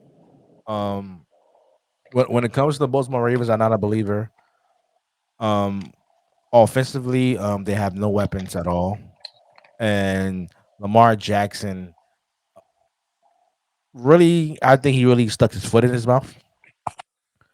Saying he passed for 6,000 yards. What is that? Am I saying he's going to pass for 6,000 yards? Oh yeah, he did. We both knew that. We both knew that. Like you wasn't a good thrower in the first place. Oh come on! I'm not going to say all that now. I ain't going to say all that. Terrible. I say it wasn't a good thrower in the first place. You ain't accurate like that. You ain't that dude when it comes to throwing a damn football. Let's keep it 100. Okay. But at the end of the day, I'm just give it all the credit to the Colts and your boy OBJ. I mean, what's up, man? It's just a little ankle injury in the man. Are you sure you're gonna play this week? Yeah, actually, last week he was gonna play. So yeah, I hope so. And even though he does play this week, he ain't doing jack. He ain't showing up. And the man won't even have a damn touchdown in this damn game if he did. Okay, I don't want to hear nothing about no damn OBJ. The man is not that dude like he used to be. Moving on. The Cleveland Browns defeated the Tennessee Titans 27-3. Mr. Wilson, what's your take on this game? Not much. I believe I don't know if this is gonna surprise you. I think the Cleveland Browns low key might have the best defense in the league. And there's nothing to say about San Francisco because they're like neck and neck to me. But I think we have to start giving credit to that Cleveland Browns defense because we talked all season about Sean Watson, how he gonna look, and this is probably the best of Sean Watson we saw thus far. But overall, man, Myles Garrett looks pretty damn good right now. He looked pretty. If you watch the highlights this past game, Tannehill had no time. He was being doubled. At one point, he's being tripled, and he still got the Tannehill. I understand Tannehill. But we got to start paying attention to Myles Garrett as one of the top 5 defensive players in the game. That's just what it is for me. I don't really care about numerical order. But I believe Myles Garrett needs to be named top 5 defensive player in the league. I'm not going to say overall. I believe nobody disagree with you, but he's there. Like he's not talked about enough. Right. That's all I was going to say. I agree. And their defense, Zadarius Smith, Ward, they got some dogs over there, and they getting physical with receivers. They stopping the run. They're defending the pass. Like I give credit for the offense, and like I said, Deshaun Watson since he's been in Cleveland this was his best game. But that damn defense was all over. They had one play, Jeff, that I saw. You know how hard it is, and we've seen it historically wise, to tackle Derrick Henry. I don't give a damn about age. Derrick Henry's Derrick Henry. One dude took Derrick Henry off his feet for a loss of 5 yards. Never seen it before. How many times have we seen Derrick Henry get the toughest 2 yards by stiff arming people to the shadow realm? Josh Norman. when he stiff armed 3 other people that were at one game against the Jaguars on a whole back at other end zone, a 99-yard rushing touchdown. You don't see stuff like that happen. But the fact that they were so physical enough and one dude tackled this guy for a negative 5 yards and took him down was all I need to see. Tennessee Titans are in trouble. I don't know what the hell they're gonna do with Tannehill. Maybe he needs to go to a Jets if it's possible. That has not been talked about. Because 2 things is going on in Tennessee I don't like. I believe they're misusing Derrick Henry and you're misusing DeAndre Hopkins. I don't know what is going on with the Tennessee defense. Like they can't really stop much people right now. I believe Tennessee defense will be better, but I don't like what they see right now. But overall, bro, I have to give credit to the Browns defense. They doing their thing right now. They might be the best defense in the league. Right now, they're ranked first in all categories. And nobody's talking about them. I would disagree with you. I think they are. I think the defense is top 5 in the league. They arguably to be number 1. Miles Garrett is having tremendous season. I think he should be considered in the MVP talk. If the Browns get MVP or defensive player of the year, both MVP or defensive player of the year. I'm cool with that. Along with him and Parsons, those are the 2 dominant. You get off the top of the head, along with TJ Watt as well. Oh yeah. Absolutely. When it comes to Deshaun Watson, I was very proud of Deshaun Watson doing his thing. The man threw over 200 yards, a couple of TDs. Amani Cooper looked pretty good. Still sad to see Nick Chubb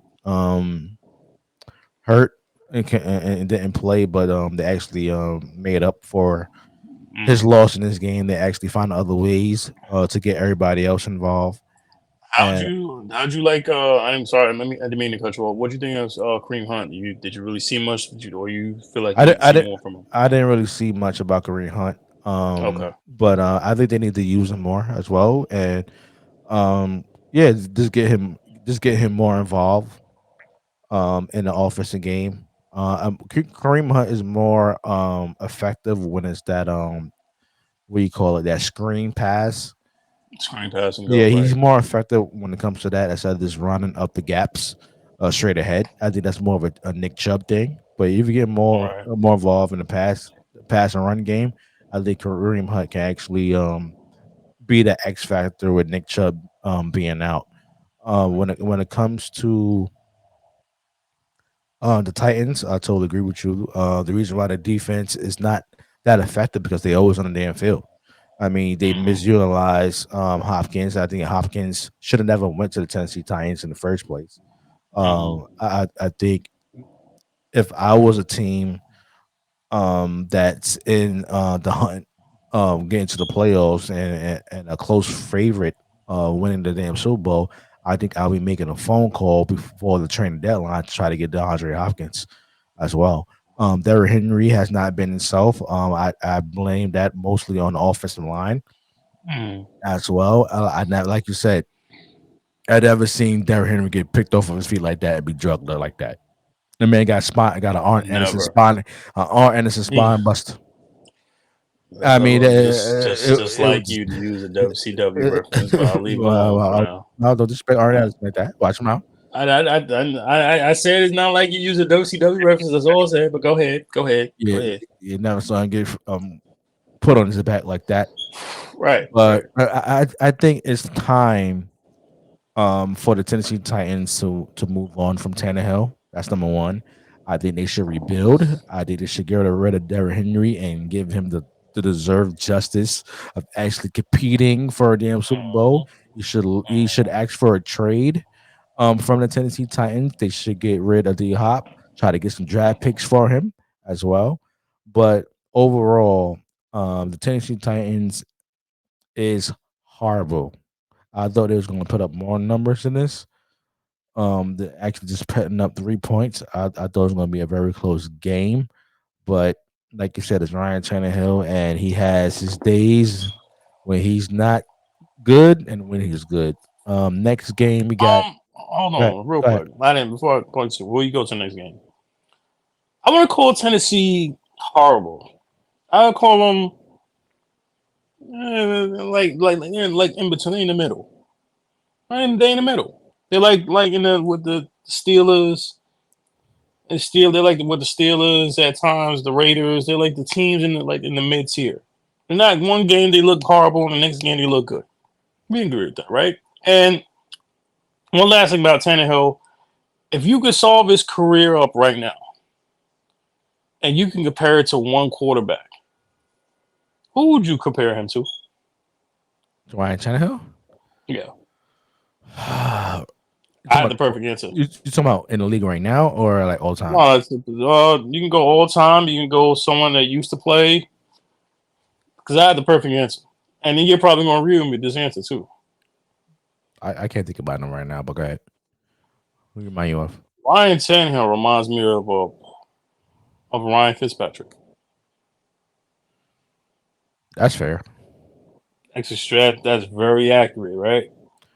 Well, speaking about Ryan Fitzpatrick, what the hell he's doing on these damn commercials? I mean, Fitzmagic, ain't nothing wrong with Fitz. You know what? Just you call Fitzmagic because he's the last person to be because he is the last person to beat Tom Brady on national TV. I don't care what you said. He did beat Tom. That was like 10 he did years beat ago. the old geezer. No, I don't care. Dub's a dub. Did he get the one? Yes or no? Did he get the one? And what happened when the season was on the line against Buffalo? They needed to win to actually make it to the playoffs. How many interceptions that man had to coach out the season? Well, we don't remember that. It was more. It was 3 interceptions, sir. 3. We just talk about the good times. We don't do it. Oh boy, right, man. What the hell are you doing on these damn commercials? I mean, making money, Fitzmagic, baby. What's wrong with Fitzmagic? Yeah, you don't like it. You don't like it. Oh my lord. Okay. Scrub like Fitzpatrick. I mean, he must be doing good if he's doing commercials with Kevin Hart. Ain't nothing wrong with that, man. Please. Go ahead. Anyway, Detroit Lions defeated the Falcons 20-6. What's your take on this game, sir? A little surprised. This was my shocker to me because I did pick Atlanta to win this game, and Detroit did a good job stopping the run because that is Atlanta's game. They run the ball possibly more than anybody in the league. So the fact that they did a good job stopping their receivers and the running game, I mean, really not much to really talk about. Detroit is who they are right now. And we'll get to them a little bit with these picks. But I think that Detroit has impressed. They had one bad game, but they've been pretty consistent this year. I think that's fair to say, right? You can say that. They've been pretty consistent thus far, right? Is that good enough to say, Joe? Yes, they have. Yeah. To be fair. Not really much. I think Atlanta will be okay. We weren't expecting Atlanta to be world beaters, like they go 3-0, they have a top 5 ranking or something. We weren't expecting that at all. So it was only a matter of time when they're going to lose. I didn't expect it to be to Detroit. I thought they were going to go 3-0, but they didn't. It was one loss. They're 2-1. They're still one of the top teams in the NFC South. And we sat here and talked about the NFC South like it was going to be the worst division in football, but thus far it seems like it's been the best division in football. Because I believe everybody except for Carolina has won all their games. It has a record of 2-1. So I guess ain't really much to talk about this game, right? Unless you want something to add. Nah, there's nothing to talk about. Shout out to the Detroit Lions. I'm gonna give them a shout out. Oh, I thought this was gonna be a close game. Sir. It's about time, sir. Like I said, I'm growing. I'm growing. Yes, you're growing. You're growing. I'm proud of you. Yeah, I think the Detroit Lions, and especially them being at home. Yeah. And they actually revealing the statue of the great Barry Sanders. I mean, they put a battery in it back as well. First of all, you should have did that 5-6 years ago. You should have did that when the man retired. When he retired, because I guarantee you right now he can still play. There's no disrespect to all the Lions fans. There ain't nobody like Barry. There's nobody gonna be better than Barry Sanders. There's nobody who is better than Barry Sanders. And I'm talking about all-time Detroit Lions. Barry Sanders is 1, and there is no 1A. Yeah, he's the best. He's the best. If you want to put Megatron there, there's a debate for Barry. There's no. I didn't say comparison. No, I'd say like a 1A or like a number 2, like the greatest Detroit Lions of all time. Megatron deserves to be on the list. He could be 2. But Barry Sanders, it's just him. Is there nobody else? I agree. Well deserved for him getting his own statue. Well deserved. Moving on. The Packers defeated the Saints 18-17. What was your take on this game, Mr. Wilson? And watch your mouth. I haven't said anything yet. I know you. You know, everything was going so good for the Saints. They were up 15 and I believe it was 18-0. Yeah. It's a weird score. It sounds like a basketball score. And then out of nowhere, one play, Derek Carr gets hurt, and it all just went downhill. Now you ask, ladies and gentlemen, why did it go downhill? Because Derek Carr was not only injured, he was taken out of the game and wasn't able to return. Now, who replaced Derek Carr?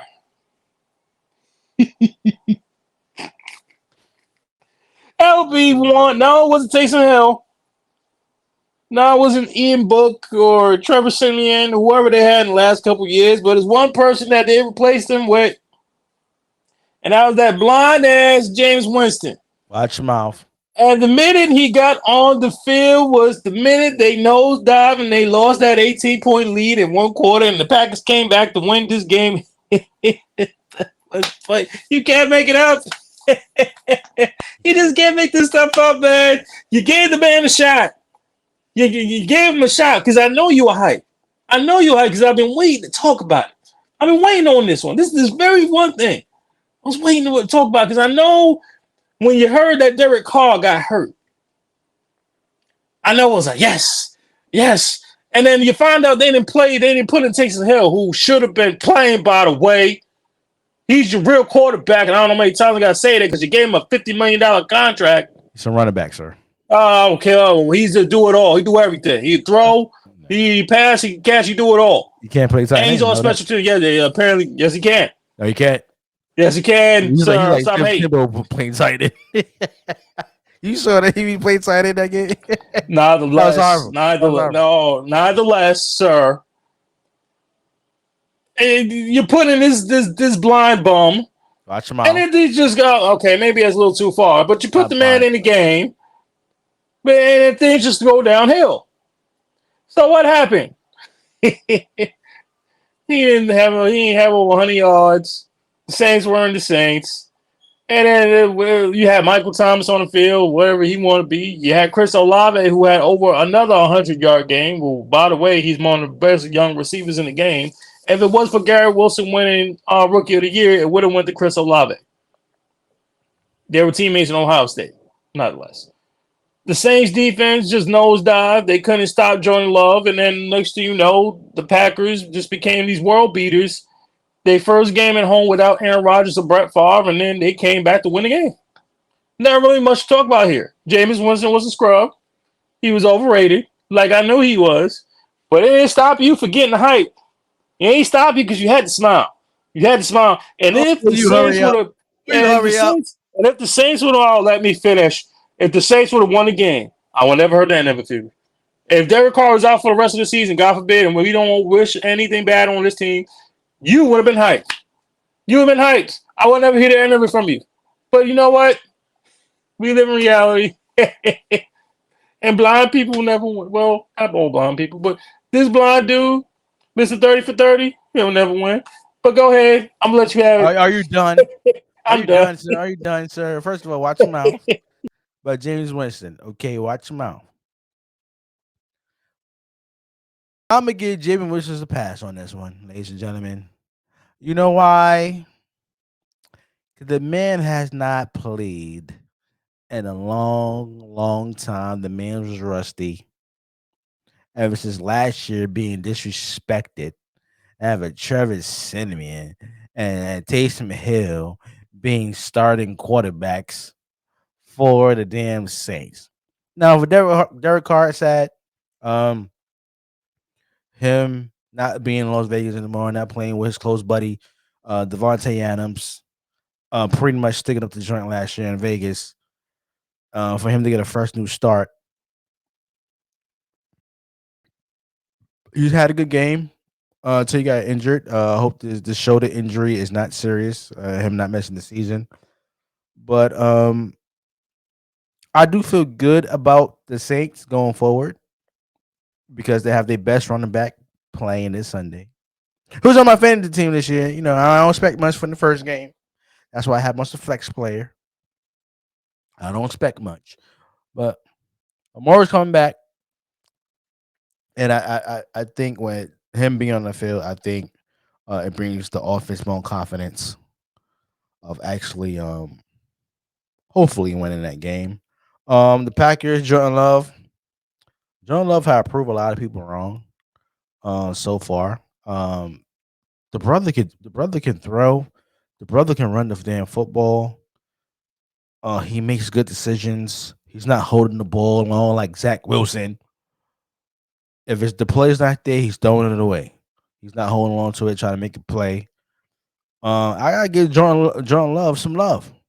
A lot of people thought everybody was rooting for him to fail, but Jordan Love has showed up, man. And I think going forward, along as Aaron Jones and the crew, the defense is playing extremely well. And I think the Green Bay Packers can make the playoffs if Jordan Love keep playing the way he is. He got some good pieces around him. He got a good defense. They could get the wild card or something like that. They winning their division. I'm not sure, but this could be a wild card team. And I think on any given Sunday, the Green Bay Packers could upset anybody. Next game, we have. This is another shocker. The Houston Texans defeated the Jacksonville Jaguars 37-17. Mr. Wilson, what's your take on this game? This was no shocker. I picked Jacksonville. Yeah, this was no shocker. If you watch the least, I have Red Zone. You should have seen the ass whooping that Jacksonville was getting. They was getting the ass kicked. I didn't know this stat, bro. The Texans have beat the Jaguars in Jacksonville the last 6 to 8 times straight. They're only 1 to 16 wins or 1 to 2 wins. Both came against Jacksonville. For some particular reason, no matter who the coach, no matter who the quarterback, the Texans have the Jaguars number. And for whatever reason, as good as Trevor Lawrence is, when it comes to the Texans, he gets his ass kicked. They couldn't run the ball. They couldn't defend. You had third rookies. You had this kid Tank Dell get wide open for a 53-yard touchdown, and there was no defender in sight. And I thought at least the Jaguars will at least have a top 10 defense. I thought they had the chance for it. Or was I wrong? And I'm going to give some love to the Texans. I told you, I don't think they're going to be scrubs this year. They're not going to have a good record, but they're not going to be the Texans of old. CJ Stroud looks like the absolute best pick that they have had in a very long time. The man is already, second, third in the league in passing. First quarterback ever under the age of 25 to have over 900 yards and a number, I believe, 5-6 touchdowns. I believe since, I forgot the person's name, but it's been a long damn time. Nobody's ever done it. The Texans look pretty good. Now, we're not asking for consistency because this team is old, is young, they're rebuilding, but if I'm Jacksonville, you're being talked as the best team, not only in the AFC South, but the team to make the playoffs.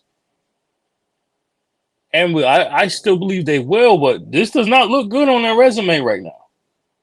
Every team that has a big loss, this is like college. Like Ohio State always looks good. Michigan always looks good until you lose to Ohio State. It's always that type of resume. This is not a good resume. The fact that you lost 8 straight times, and this is on your home field to a rival team in your own division. CJ Stroud outplayed Trevor Lawrence. It's not good to say that a rookie outplayed you. I'll leave the rest to you. This is for it to be the score it is. It was very shocking. 37-17. I never thought that the Texans was going to outscore the Jaguars, or what we had seen from the Jaguars, what Calvin Ridley and the crew was doing. Big shout out to the Houston Texans defense. I mean, they was all over Trevor Lawrence, like Michael Jordan and Scottie Pippen was on Tony Kukoc in a 92 Olympic game. They was all over him, man. And it shocked the hell out of me. I know they had a good defense, but the Texans have an arguably top 5, top 10 defense in the league right now. And the way they actually showed up last Sunday, and then for the offense to put up this many points as well. I mean, I agree with you when you say the Texans not gonna be scrubs. They're gonna have some close games, and if the luck actually goes their way, I think they could probably get a wild card. But they're not gonna be some bum team like it was after they lost Deshaun Watson. Right. Remember, I said the first game when they were playing Baltimore.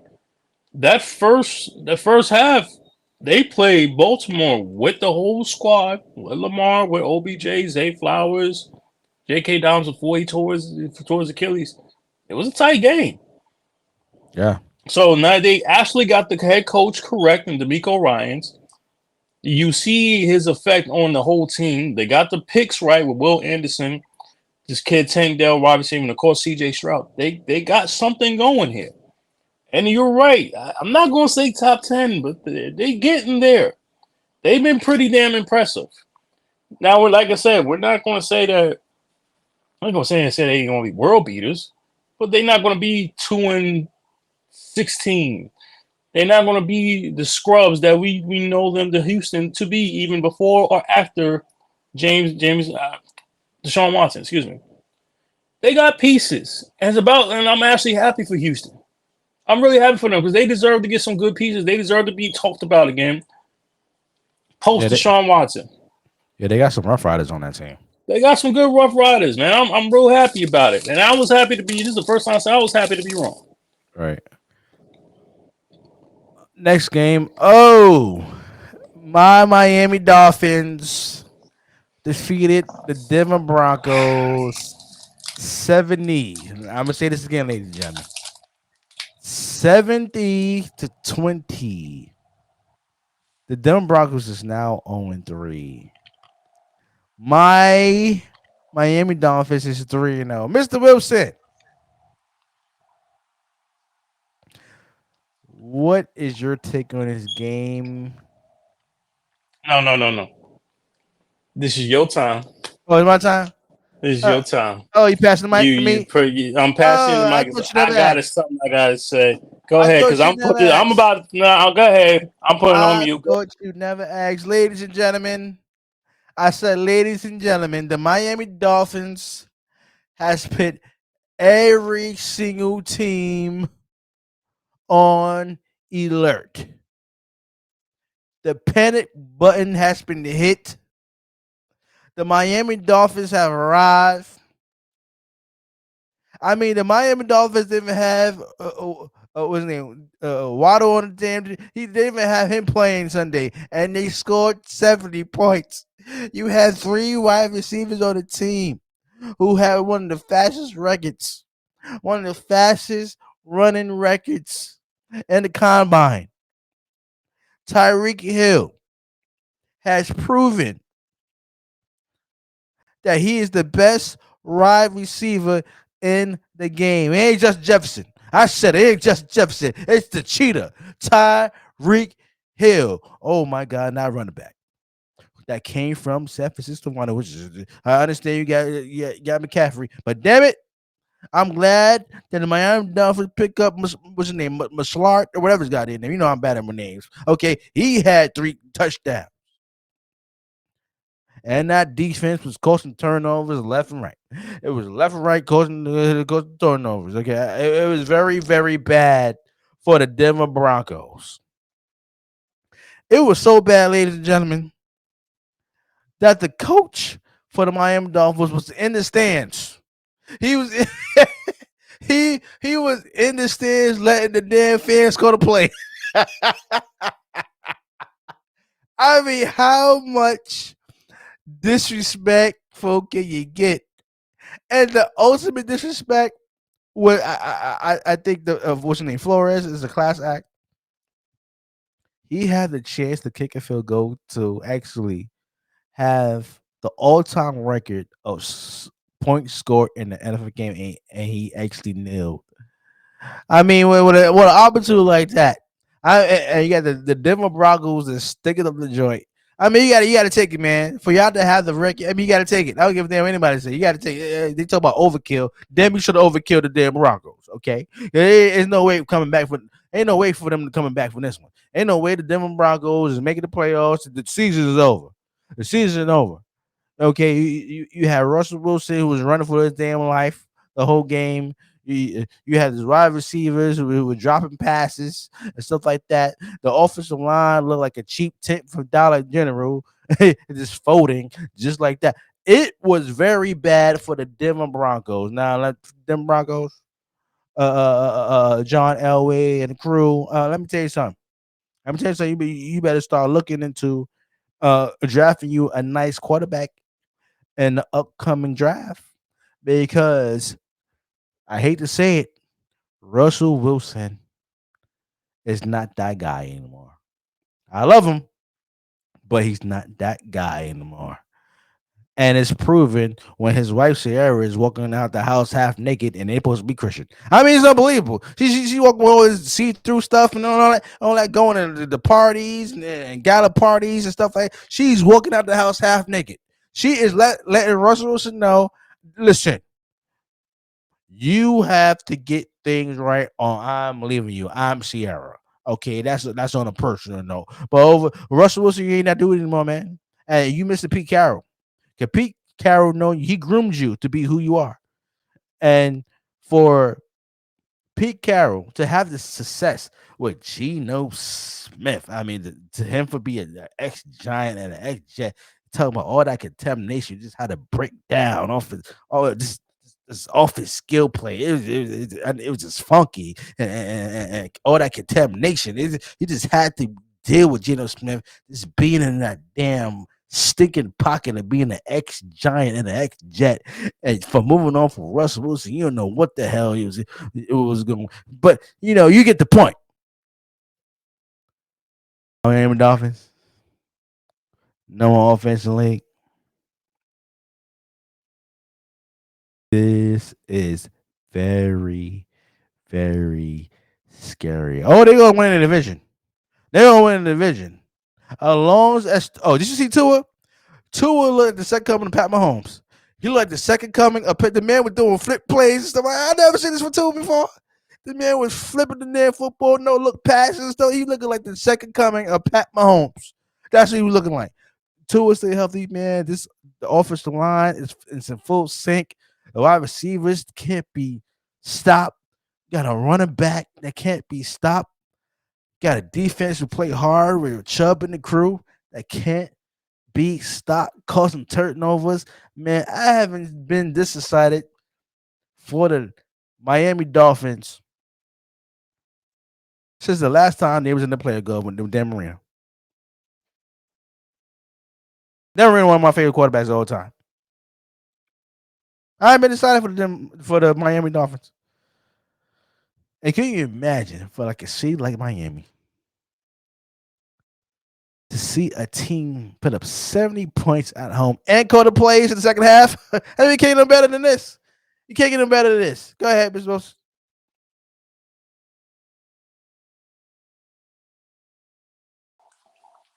You make me sick. You just make me sick sometimes. First of all,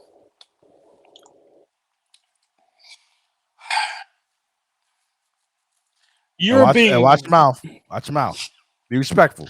70 points, sir. 70 points. They had 35 points in the first half. In the first half. 35 points. Be respectful. I can't. Your damn Dolphins are fucking disrespectful. That's right, I said it. Y'all some disrespectful motherfuckers. Y'all disrespectful. That's right, I said it. The game was already over. All you had to do was just run the ball. Just run the ball. No, you know what? I'm sorry. I take it back. They did run the damn ball. It wasn't just Mostert who had 4 touchdowns. The rookie that they drafted, Devon Achane, somewhere in like that, who's also a speedster. He's also a speedster. He had 12 rushes for 203 yards and 2 touchdowns. Mike White. This was I mean, the back of quarterback had touchdowns. I mean, this was even an ass whooping. This is a flat up putrid ass performance. I sat here and I'm officially embarrassed. I'm officially embarrassed. First of all, I bet the Broncos is going to win. That's number one. You was wrong. So apologize. You be disrespecting Tua for a long, long time. Apologize, sir. Apologize. I apologize for Tua, but I apologize to the people. Give this man a round of applause. You know, just I said I'm not apologizing for Tua. Oh, you're not apologizing for Tua now? But I'm not apologizing for Tua, but I'm apologizing for people who sat there and watched that ass whooping that will happen just last Sunday. That's what I'm apologizing about. Oh, please. Get the fuck out of here. What fucking warming up? Get out of here. No. First of all, you're right. The game was over 35-13. It was 35-10. It was already over by halftime. Oh, well, but y'all was just borderline disrespectful. But you know what? Y'all did what you're supposed to do. When you're whooping somebody's ass, someone has been talking shit. That's only somebody had to say something on that Denver sideline. Somebody had to be talking. Somebody had to say something to Tyreek Hill. Somebody had to say something to Tua. Somebody had to say something to any offensive player that was not a running back, wide receiver, or quarterback. Like the disrespect. The disrespect. What's the problem? You couldn't even do this on a video. Well, you can't do it on Madden, on rookie mode. That's how you can do it. Let me get to Sean Payton. You gonna have to quit, bro. You gonna have to quit. You can't fix this mess in Denver right now. You can't fix it. He took the wrong job. He took the wrong job with the wrong team. Should have waited with the damn Chargers. when they're gonna fire Brandon Staley. He should have taken that job. With Justin Herbert? Oh, please. Yes. It would have been worse. Absolutely, it will not be worse. Yeah, it will not be worse. Oh, we get to your charges in a minute. We get to the charges. We gonna get that's fine. That's fine. We gonna get to them because as bad as their defense was, they found a way to win the game. We gonna get to them, like you said. Mm-hmm. But the fact that you're what do you say to your team after losing by 50? What do you say?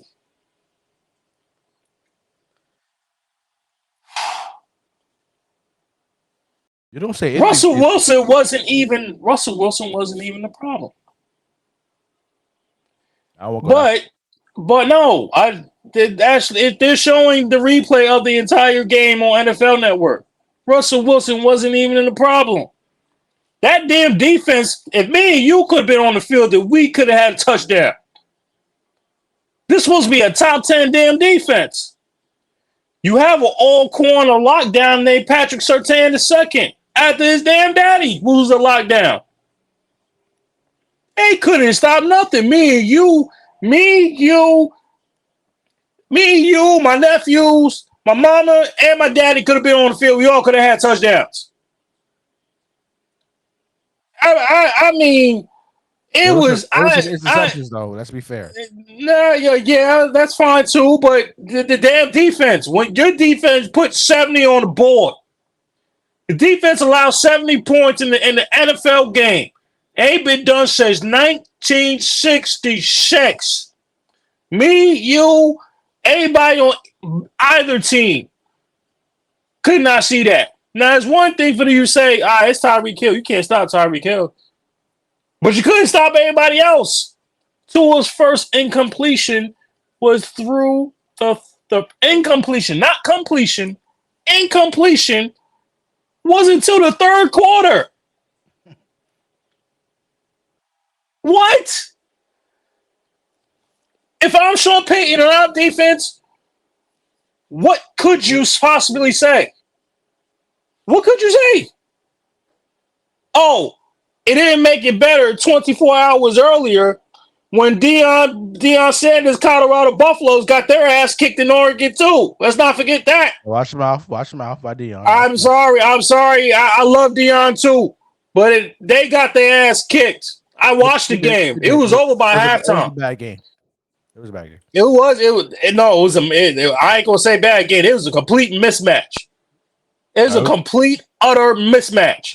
And it's not even, side note, if they don't get their offensive line together, Colorado, you're not going to have Shedeur Sanders. He's going to transfer out. That man you want to talk about running for your life? It was very, very similar to Patrick Mahomes running for his life in the Super Bowl a couple years ago. That's how bad it was. It might have been worse against the GOAT defense. They ain't got nothing to do with it. Look, they ain't got nothing to do with it. Look at this. Look at this. Look, touchdown. Look at that. It was like they weren't even trying to tackle. They were just doing this. They were doing this, Jeff. They were doing this. It's on NFL Network right now. I have never in my life seen an ass woman unless you see it on Madden. And what do you do if you are the Denver Broncos? I don't know if there is an answer. This team can end up going 0-16 as of this point. They might win a game or two, but you are absolutely right. This season is done. It's over.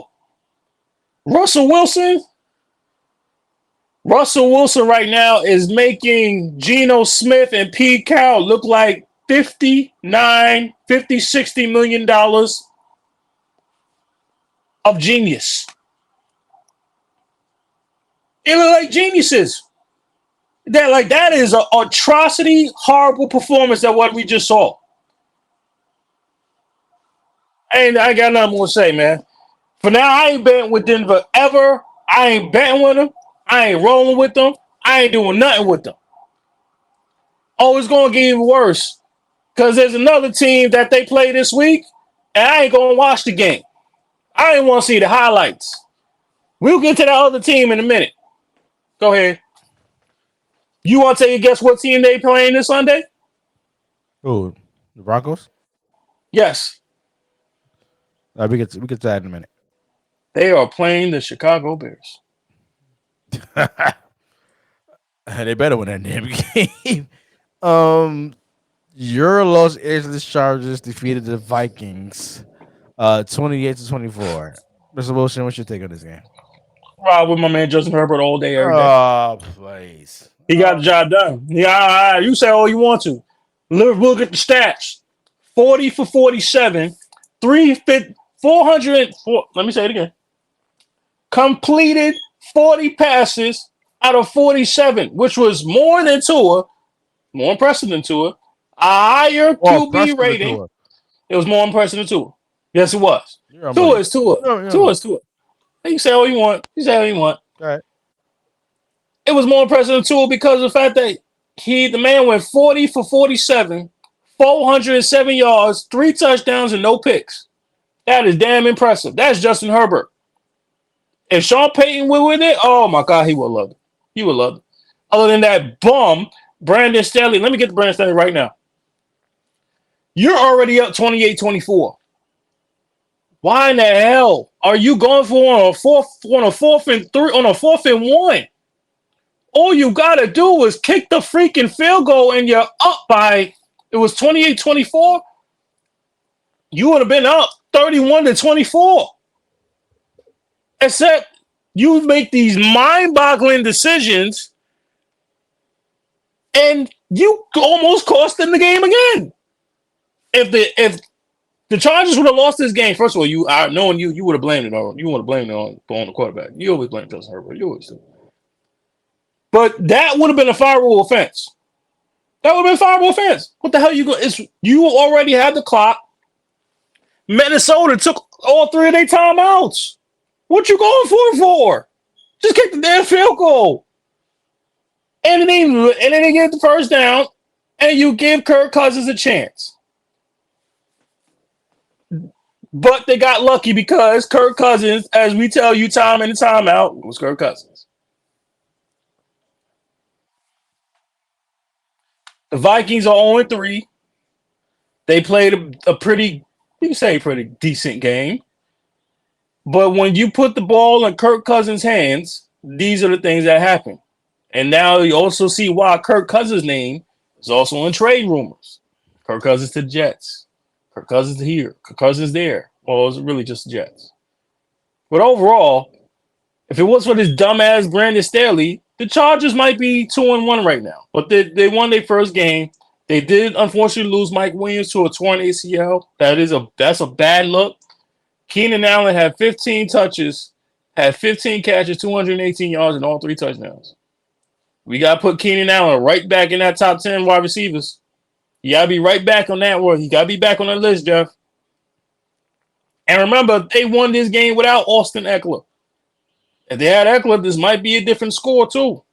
But nonetheless, I'm riding with my Chargers. I'm riding with my favorite quarterback, Justin Herbert.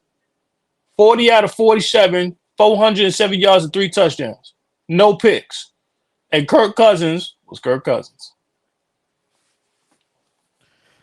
First of all, the Chargers got lucky. And the reason why they got lucky. How the hell they get lucky? How they get lucky? You just explained it. Go ahead. Going for it instead of just kicking the damn field goal. You got lucky. Okay, that's number one. Oh, you know, it's funny. It's funny you didn't mention the injury. You've been bragging about this man, Mike Williams, and he got hurt again. It's time to move on from Mike Williams. Okay, you're right. Eckler wasn't in the backfield, but it doesn't matter because even if he would have been in the backfield, they still would have lost this game if it wasn't for that damn dumb decision in this game. And also, there was a lot of penalties that was questionable in this game. You know it. So stop the cap right now, sir. So stop the cap, okay? Stop the cap. When it comes to your Los Angeles Chargers, I am not a believer. I don't trust Justin Herbert. I don't care. He didn't have any interceptions at that. But when the game is on the line, the pressure is on. Your man starts sweating. Palms is sweating and all that, and he does not show up to the moment. He did not show up to the moment. You got lucky. You got lucky. That's what you did. You got lucky because Kirk Cousins do a damn stupid pass and damn near got did it get intercepted? It was interception. Exactly. He got intercepted. He do a stupid pass and it got intercepted. Okay, that's the only reason why y'all won this game. Because if Kirk Cousins would connect on that one, y'all would have lost this game. Period. I'm sorry, ain't that what? But isn't that what Kirk Cousins do? Throw interceptions? Ain't that what he do? That's what he does, right? I didn't say that. That's what he do. I'm saying if he would have connected like he did with Justin Jefferson the previous play before that, yeah, maybe they would have won a game. Maybe they would have won a game. But no, it's Kirk Cousins do a stupid pass as normal, like you normally do, and then it would have been enough time for Justin Herbert to actually make it down the field to actually respond to that because he would have stuck up the joint in the first place. That's what he do when it comes to the game is on the line. Oh please! I would have had nothing about your Los Angeles Chargers. They got lucky on this one, and they got the first win instead of going 0-3 this season. And the Vikings, they ain't going no goddamn well. Period. Anybody just move on for Kirk Cousins, get all that damn money off the Bucks. Okay, find out if you want to keep Justin Jefferson while you're rebuilding, or actually move him as well. Get some more pieces. All right, in the rebuild mode of the Minnesota Vikings, because the Kirk Cousins era is completely over. Oh, your New Jersey Jets lose to the Patriots 15-10. Mr. Wilson, what's your take on this game?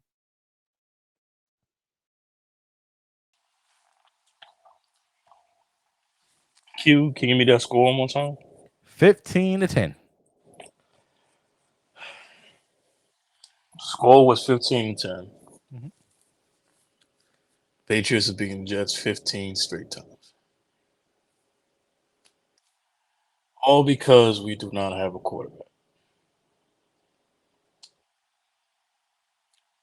I am through with Zach Wilson. I'm done. Excuse me, say that again? I am done with Zach Wilson. Oh, so you done with the Zach Wilson you actually paraded on this podcast long? You thought he was the next coming of Joe Namath and Vinny Testaverde. I did not say that. You was bragging about Zach Wilson. I did not say that. I did not say that. You didn't do that on this podcast? That was a couple years ago. That was when he was that was before we see what we see. It's been 2 years. The team don't believe in the dude. They don't believe in the dude because he is not an NFL quarterback. It's so bad that they had to get Trevor Siemian. I take him right now. I'll take him. I take Colin Kaepernick. I take Kirk Cousins. I take Tim Boyle. I'll go coach Marcus Russell. I'll take him too. I'll take him too. I don't care at this point. I take Mark Brunell. Matter of fact, Dan Marino looked pretty good in that commercials. He looked pretty good in commercials. I take him too. You might as well call Brett Favre back. You want to do that? Yeah, I take Brett Favre too. I take Brett Favre. Yeah, I take a broken Aaron Rodgers at this point. I mean, hell, I'll suit up if I need to. I'll suit up. I don't know how much Jets fans can take this carpet no more. The defense spends more time on the field than any team in the NFL because of two people. The quarterback and the head coach. The quarterback can't freaking play, and the coach is too blind to see it. Talking about we're going to ride with Zach Wilson. Well, you've been riding with the man for the last year and a half, almost 2 years, and it got you to this damn point. You never thought about getting a quality backup. You never released Zach Wilson when he deserved to be. Hell, you could have at least gotten the Sam Darnold. Hell, as crazy as this about to say, I'd take blind James Winston over him. I'd take blind James Winston. At least he know what to do in a blind situation. I take his ass over him.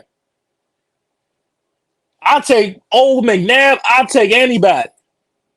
But that old geezer, whatever TV show, everybody but him. Anybody but him. Watch him out. That's right. I said I ain't watching nothing. I mean, Jets fans, we are done. Yes, we done with him. Ain't just look. J. Cole, shout out to you putting it out there for Colin Kaepernick. Go get Colin Kaepernick, man. Go get the man. I guarantee you he can still play.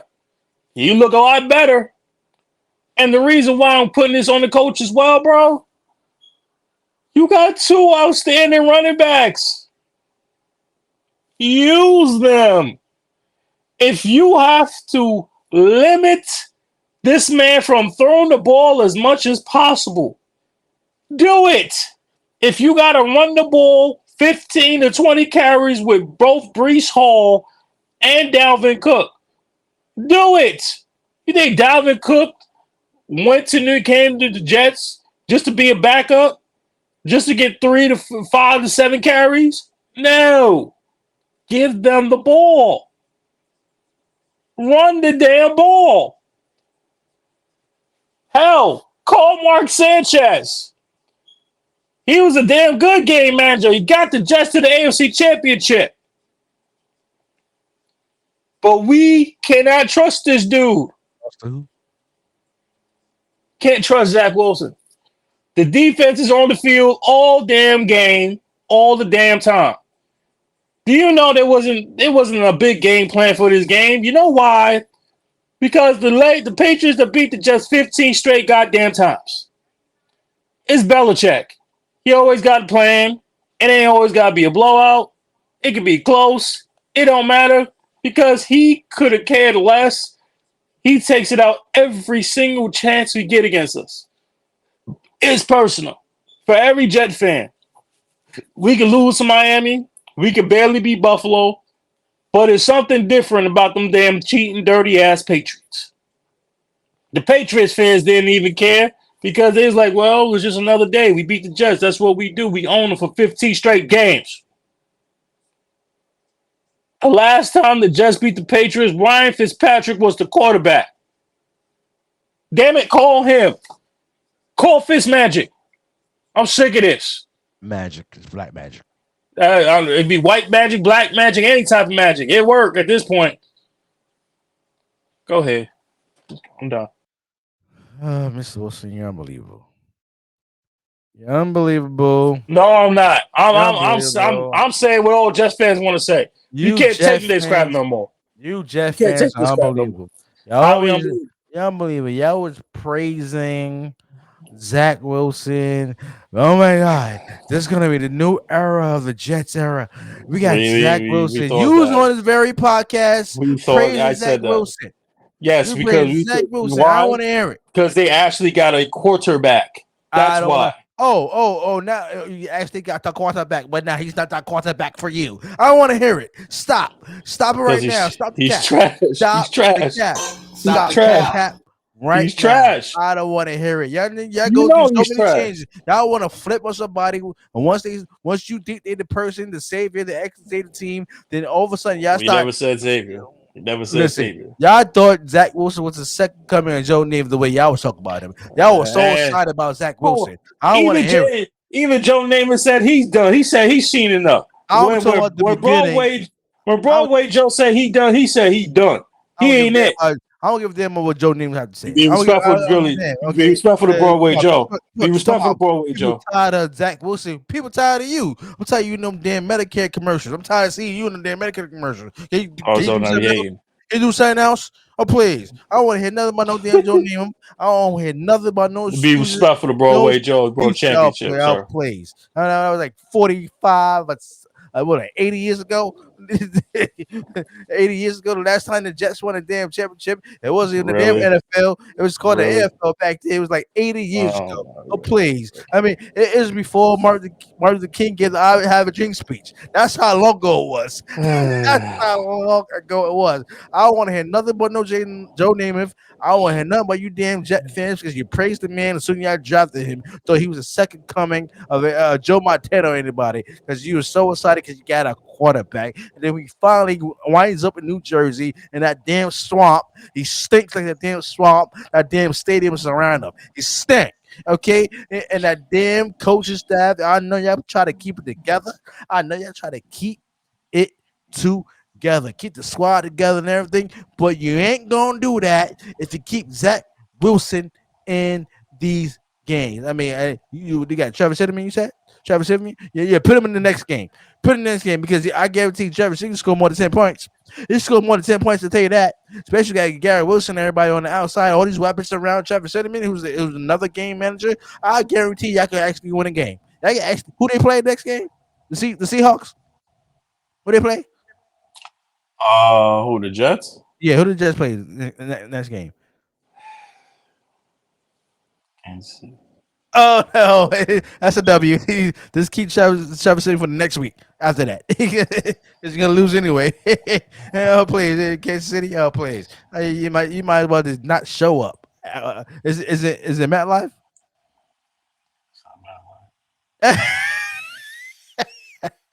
You might well make the excuses like the Giants make going to Philly. Oh my God, the showers is cold and stuff like. You might just make excuses for not to show up at the game because you're not being KC. Okay, so Zach Wilson should be out. Everybody know that the game plan was all about playing around Aaron Rodgers. Okay, you didn't expect Zach Wilson to actually play a damn game in the season unless it was a blowout that the Jets had.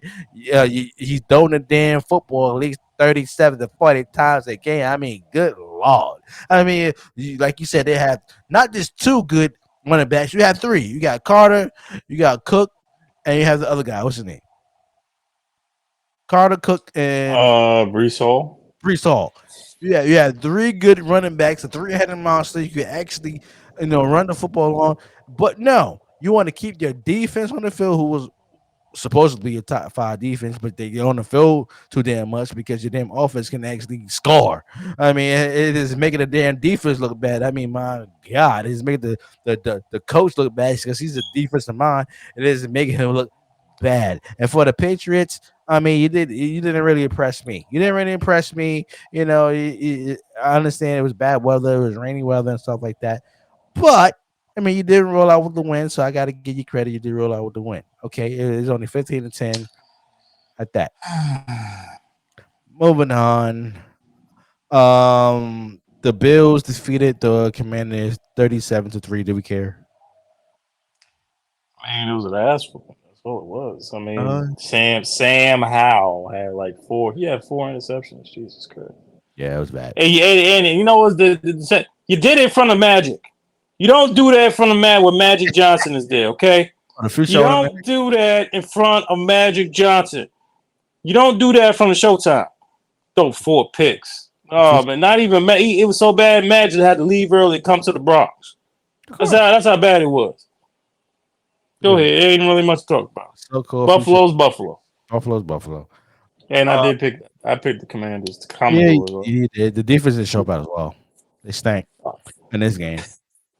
The Seahawks defeated the Panthers 37-27. What's your take on this game? Seahawks are pretty good. Mm-hmm. Not really much to talk about this game. Seahawks pretty good. Andy Dalton didn't look too bad in this game. Shoot, that's another person who could pay for the Jets right now. Andy Dalton's a pretty damn good backup. Did you know that Andy Dalton's a top 25 of all-time passing yards? Yeah. He's number 23 right now. He's number 23. I was shocked when to see. I heard. Are we that old to that Andy Dalton? Yeah. Damn. He got Chad Ochocinco. He had Terrell Owens. Yeah, all them motherfuckers on the damn team. Well, that was after Carson Palmer. Yeah. Damn, we old. We getting old. You got Ochocinco on the team, and you're going to have some high numbers of passing yards and touchdowns. Well, yeah. You remember that? I think was it him? We played with him and T.O. that year. Was that Andy Dalton too? I'm mad they didn't make the playoffs. Oh, yeah. That's T.O. and Chad. Jesus.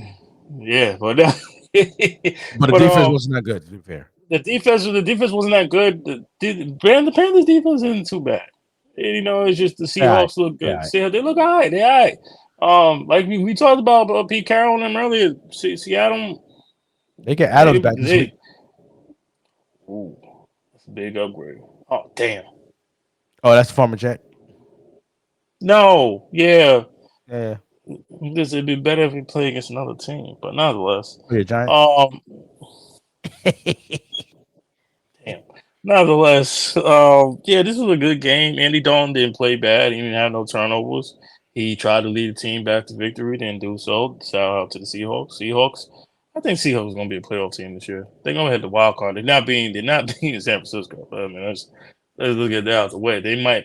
They could get a game, but they're not beating San Francisco.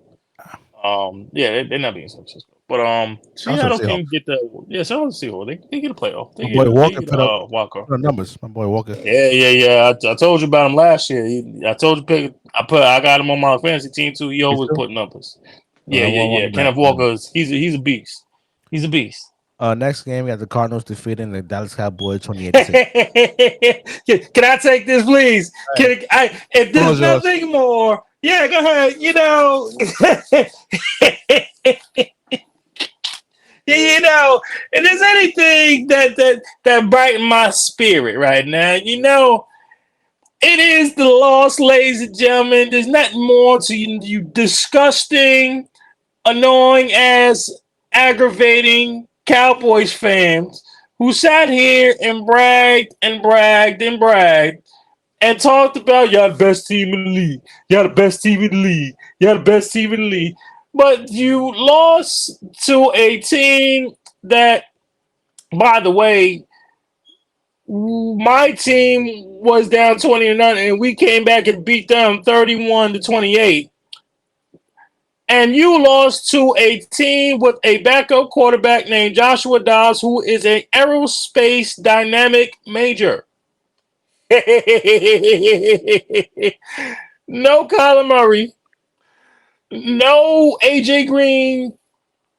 No DeAndre Hopkins. You had Rondale Moore, who was a speedster. He came out the backfield like he was who was a speedy running back, like he was like Brian Westbrook or something.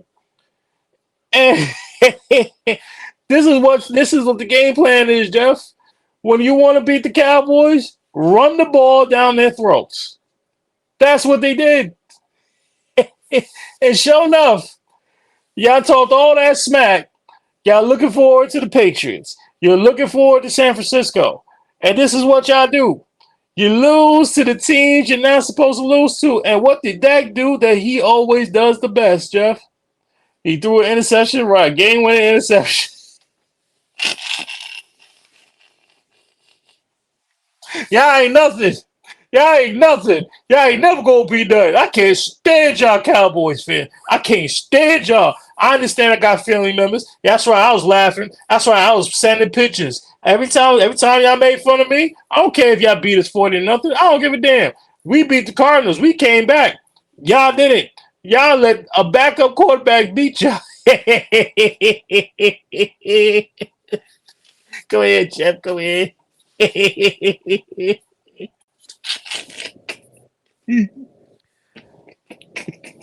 Dallas Cowboys. Go ahead, sorry. You should be ashamed. Shame of your damn selves. Shame to lose. Preach. To a rocket scientist as Josh Dobbs. Supposed to be an astronaut or something like that. Aerospace died. I think it's aerospace major. And for y'all to get your asses whooped by the Cardinals is unbelievable. I mean, the Giants had a chance. They came back and beat the dang Cardinals after getting their asses whooped in the first half. I mean, y'all couldn't do that. Cowboys, you can't do that. You got Pollard. You had a full roster. You have your and offensive line. Yeah, well, no, well, they a couple of their offensive linemen didn't play, but it don't matter. Oh, you better go ahead. You had who's the man eating? Lamb. You had Lamb. CeeDee Lamb, right. Yeah, Pollard. Mm-hmm. Michael Gallup. Mm-hmm. You have all your pieces in place offensively. Mm-hmm. Defensively, they look tired. You know why they look tired? Why? Because they was on the field more than the offense was. Go ahead. How in the name of Oprah Winfrey, Mm-hmm. the Arizona Cardinal offense is always on the field against the top 3 defense in the league, the Dallas Cowboys. Why? Because the offense cannot produce. Mm-hmm. Dak, you're in the hot seat, bro. Mm-hmm. That the man was in a 3 coverage. Mm-hmm. The coverage 3. Cover 3, absolutely. And you still decided to throw the ball in that Right area to him. right to him in his You do it hands right too. for the interception. You couldn't throw the damn ball away. You couldn't do none of that. You can't make it up. That Prescott, that was probably one of the most embarrassing losses in your career. To lose to a Cardinals team who was 0-2. Mm-hmm. And y'all had a chance to go up 3-0. Mm-hmm. And you actually blow a game like this against the Arizona Cardinals, who has no chance of making the playoffs. And y'all supposed to be one of the elite teams in the NFC, and you actually lose to the Cardinals. This is one of the most embarrassing losses ever. I mean, Mark McCarthy didn't know what the hell he needed to do with himself. I know. He was so confused. He was just looking like that, like, are you That's what happens when they always lose. And I love it. He was like, are you serious? It was just bad for the Dallas Cowboys. I can believe it. I can't take it. My Kansas City Chiefs defeated the Bears 41-10. Mr. Wilson was taking this game. Just go with your team. Go ahead. Ladies and gentlemen, even though I still think that we one piece away to actually repeating to be the Super Bowl champions, the Kansas City Chiefs. Okay, since the great Tom Brady with the Patriots 2002-2003. We beat the Bears. Now everybody know the Bears is one of the most worst teams in the league. Nah, you gotta say it. You gotta keep it buck. I don't know. It's the tie between the Bears and the Broncos. They're the 2 worst teams in football. We gonna keep it real. I'm gonna go with the Bears before the Broncos. No, I'm not sure the Bears are gonna get a win. I'm not sure the Bears are gonna get a win this season. I believe the Broncos might get a win, but I don't believe the Bears probably go like 0-18. It just looked bad. It just looked bad for the Bears. Kansas City Chiefs went at home, handling their business against the Bears. They're supposed to win this game. 41 points. I didn't actually expect that, but it's the Bears defense. All right. Yeah, but when we gave our final scores, you didn't say 41 points, sir. Last week, you didn't say 41 points. Okay, I did. No, you didn't say that. You didn't say they're gonna put up 40+ points. You didn't say that. I mean, the way that the Bears is going right now, you lost your defensive coordinator.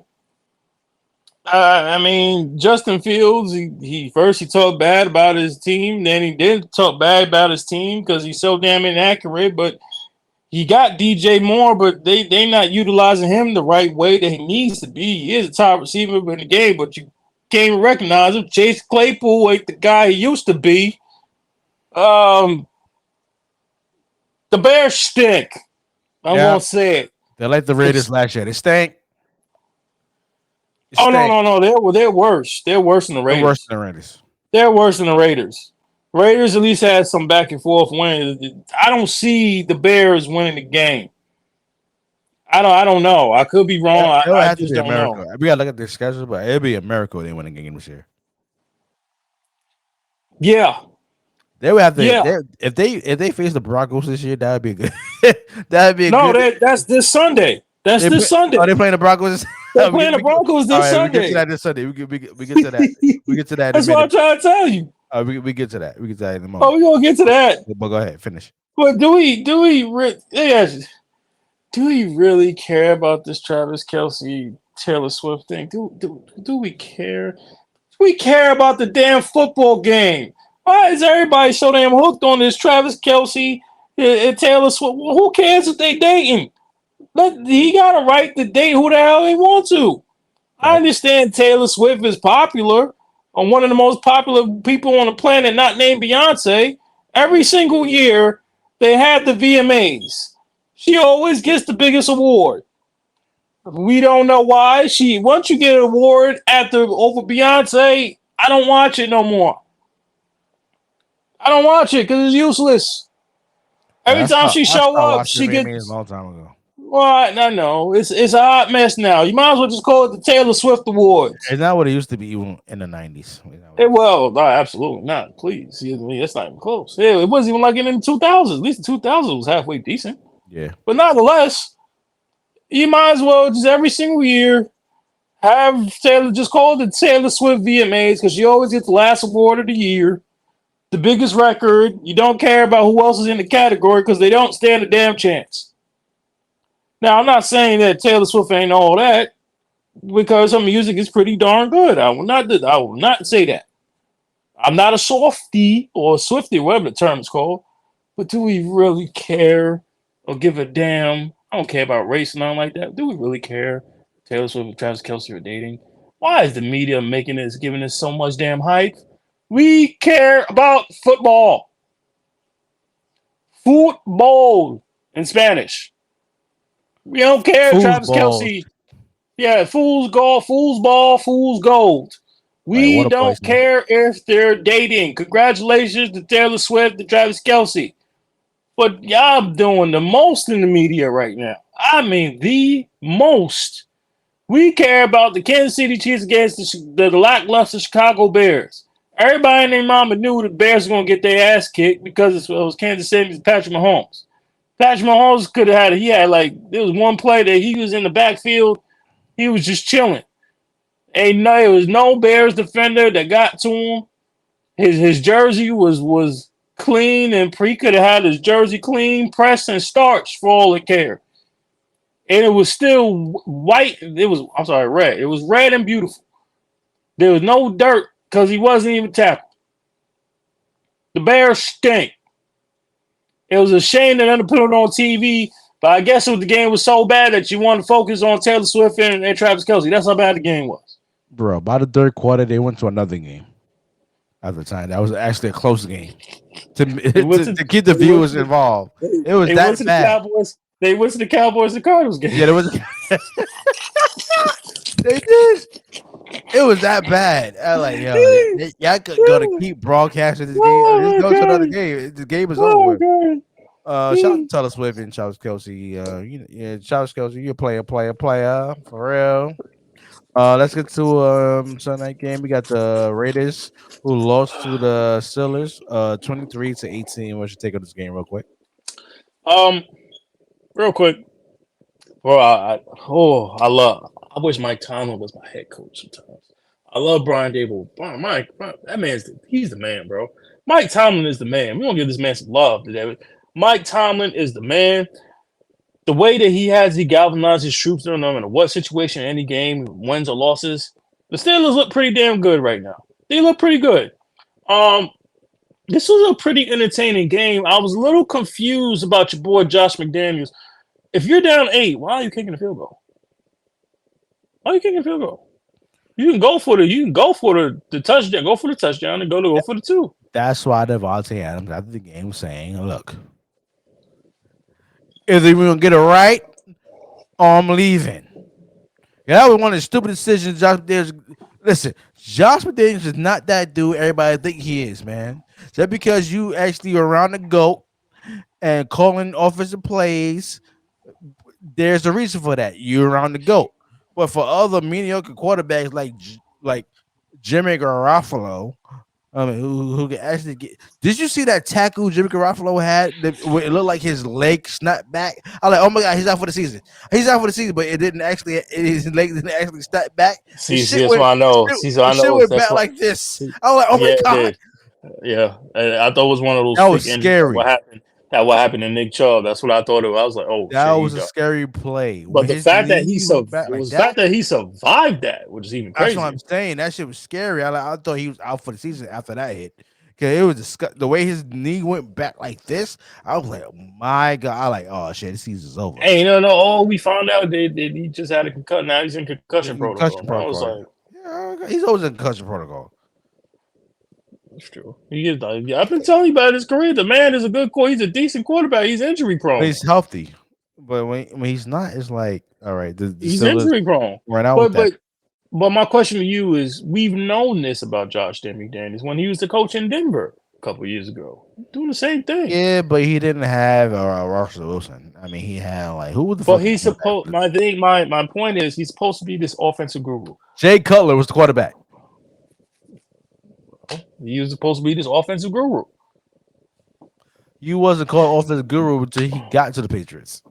Right, I guess. Right, but you hang around that old guy, and it just sounds funny that the old guy is your guy, and now he's a minority owner, and now he's your boss. I mean, you can't make the crap up. I mean, it makes sense. Why not?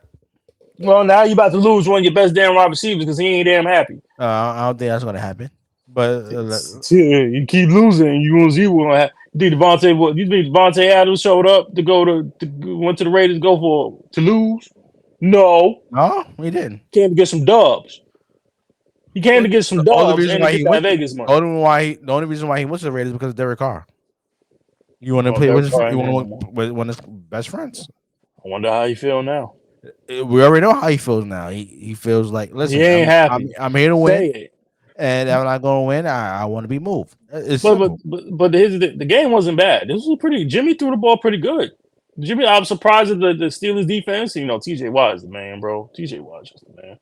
But nonetheless, this was a pretty damn good game, bro. I enjoyed the game, except for just that one play. Just go for the touchdown. Go for the field goal. He just get hurt too much. That's Jimmy Garoppolo problem.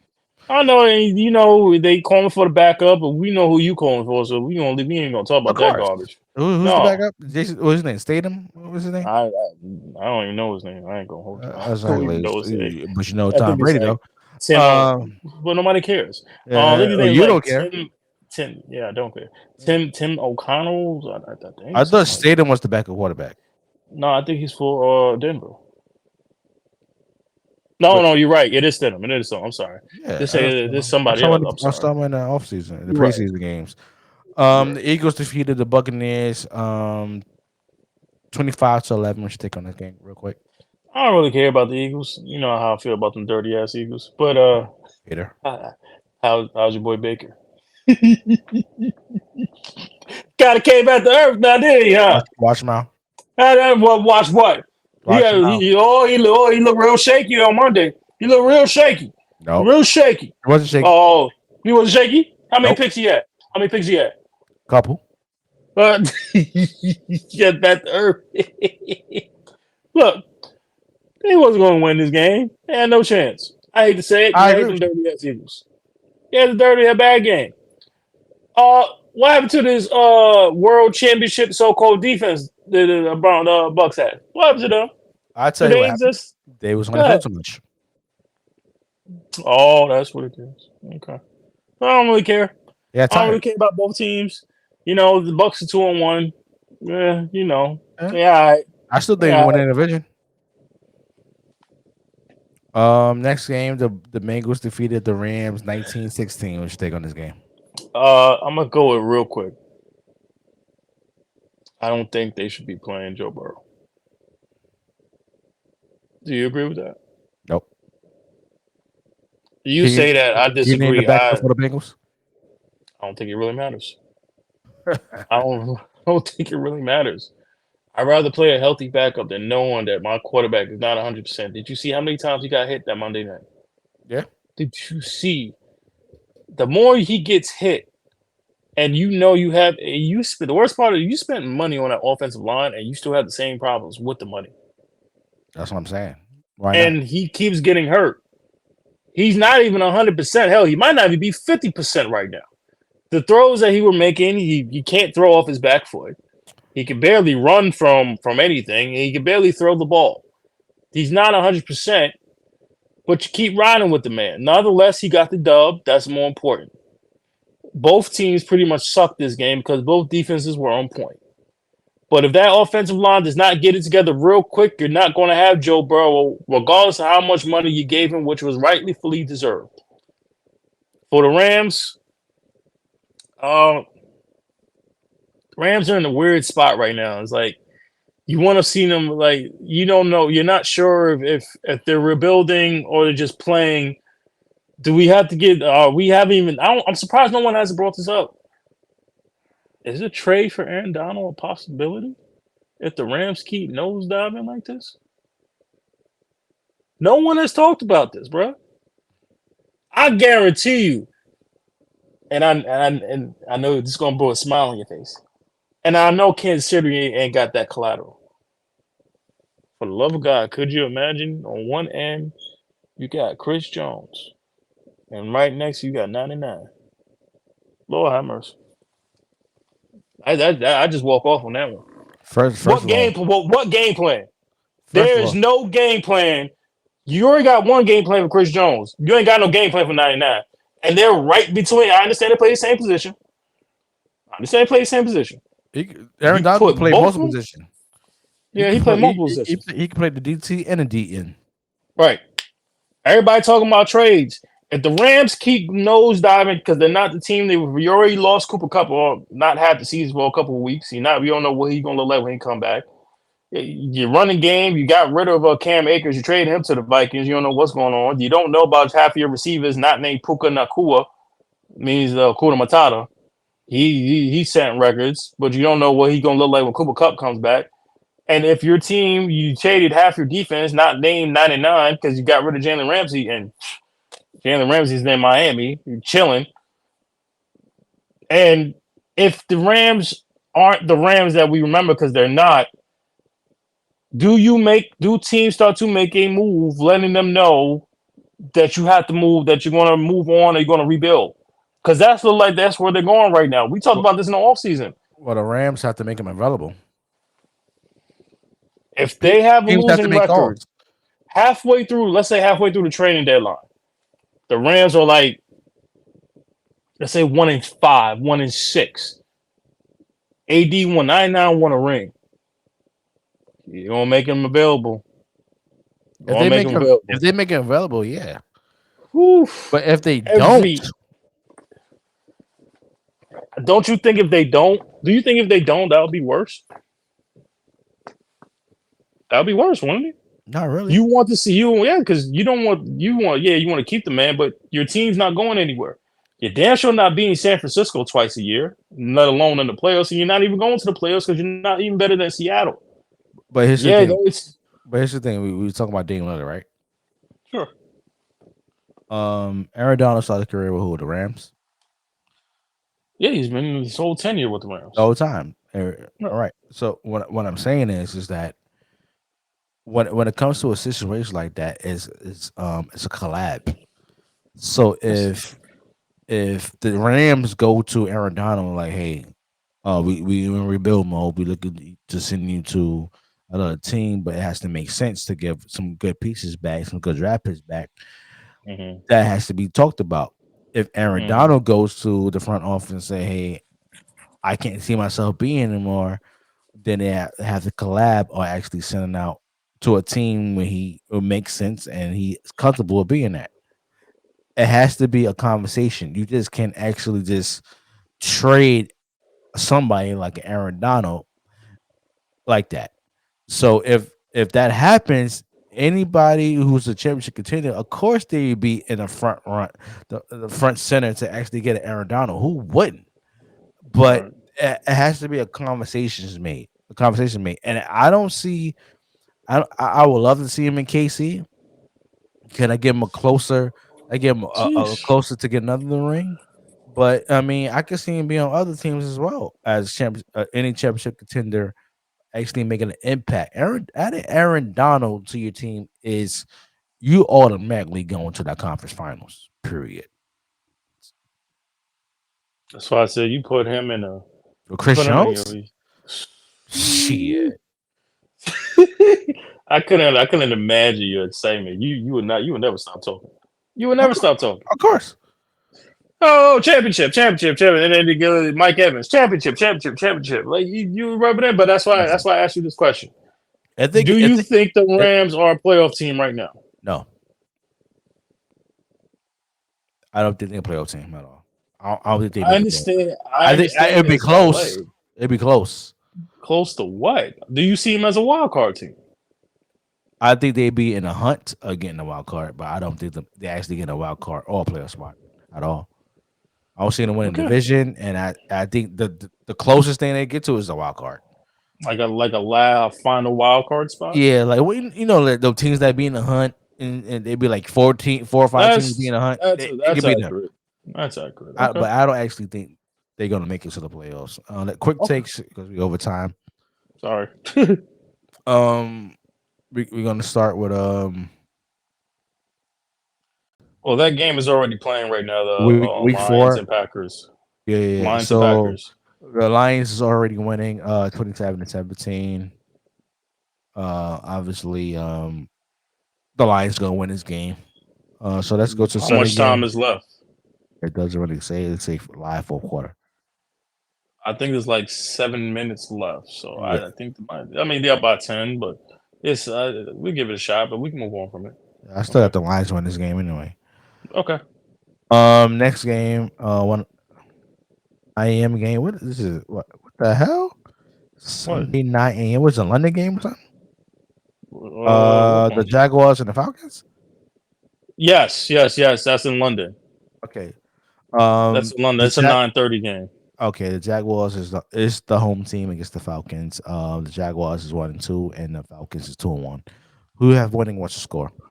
I'm gonna take the Falcons. Both teams coming off losses. I'm gonna take the Falcons to beat the Jaguars. I'm not sure about the Jags right now.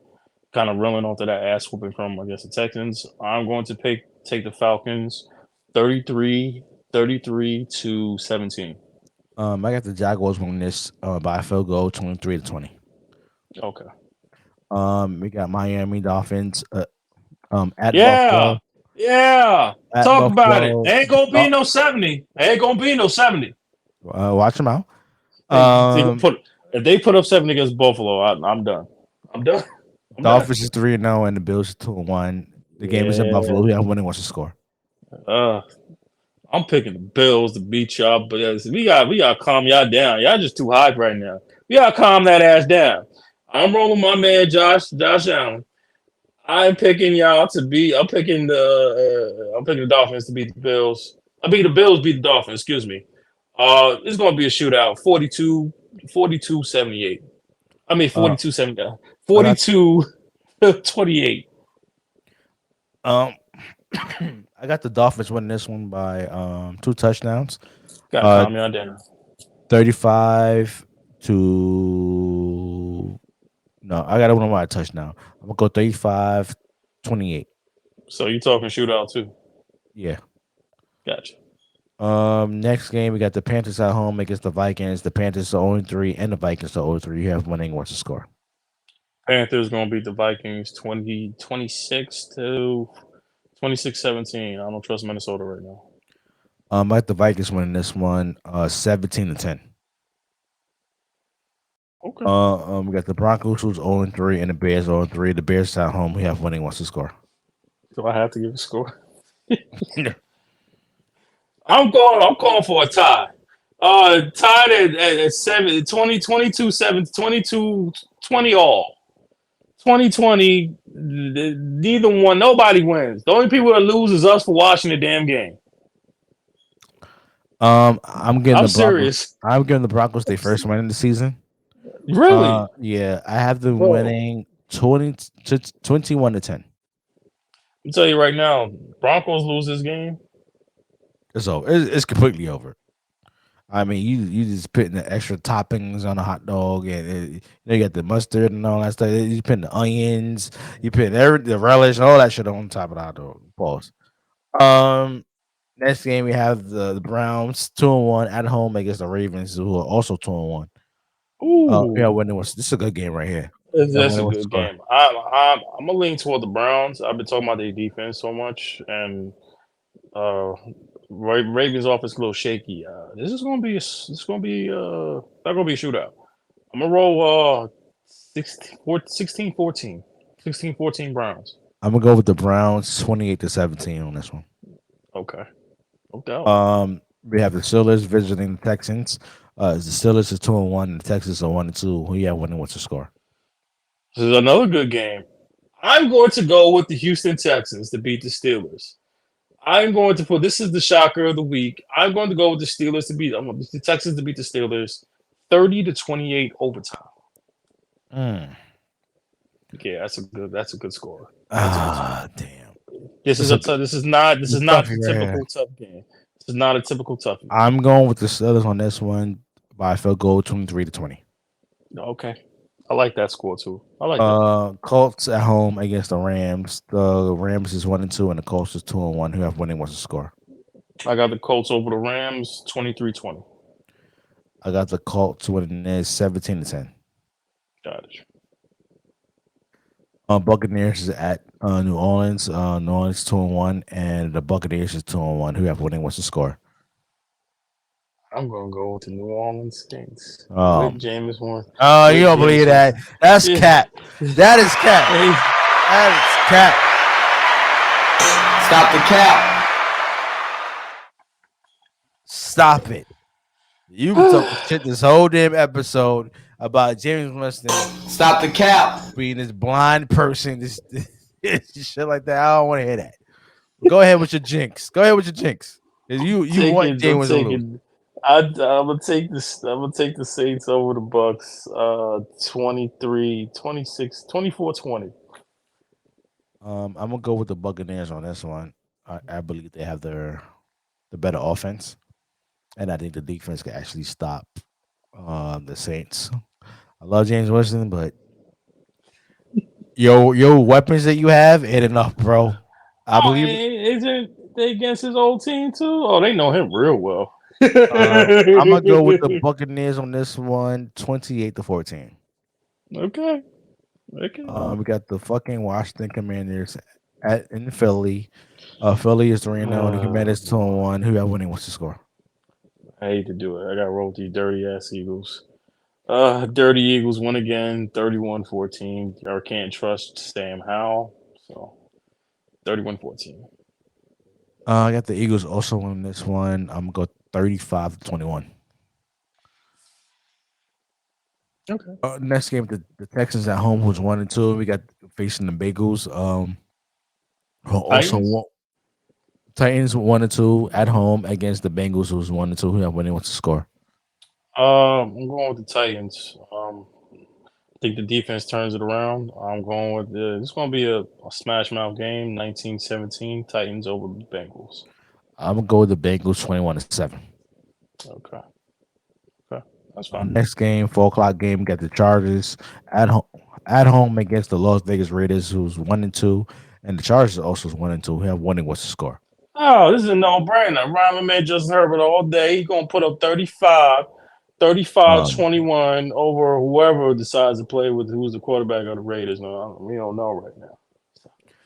Come on. I got the Raiders win this one. Oh my God, 17-14. Do you really think a backup quarterback gonna be my man Justin Herbert? You smoking? Okay. We'll see. If the game is tight, I bet anything on that. But anyway, the Dallas Cowboys at home with 2-1 against the New England Patriots, who are 1-2. Half winning. What's the score? I'm going with the New England Patriots, baby. I'm rolling with the Patriots. That ain't stopping nothing. We gonna keep this train rolling. We gonna keep this downfall going. I'm going with the Patriots, the shocker, 24 to 20, 24-17. 24-17 on them dirty, dusty Cowboys. I'm going with the Patriots, 21-17 on this one. Okay. You going with the old Patriots? Yeah. Come on over. I mean the Cowboys, 21-17. Oh, you was right. You was right the first time. You said Patriots. No, it's a click A vodka.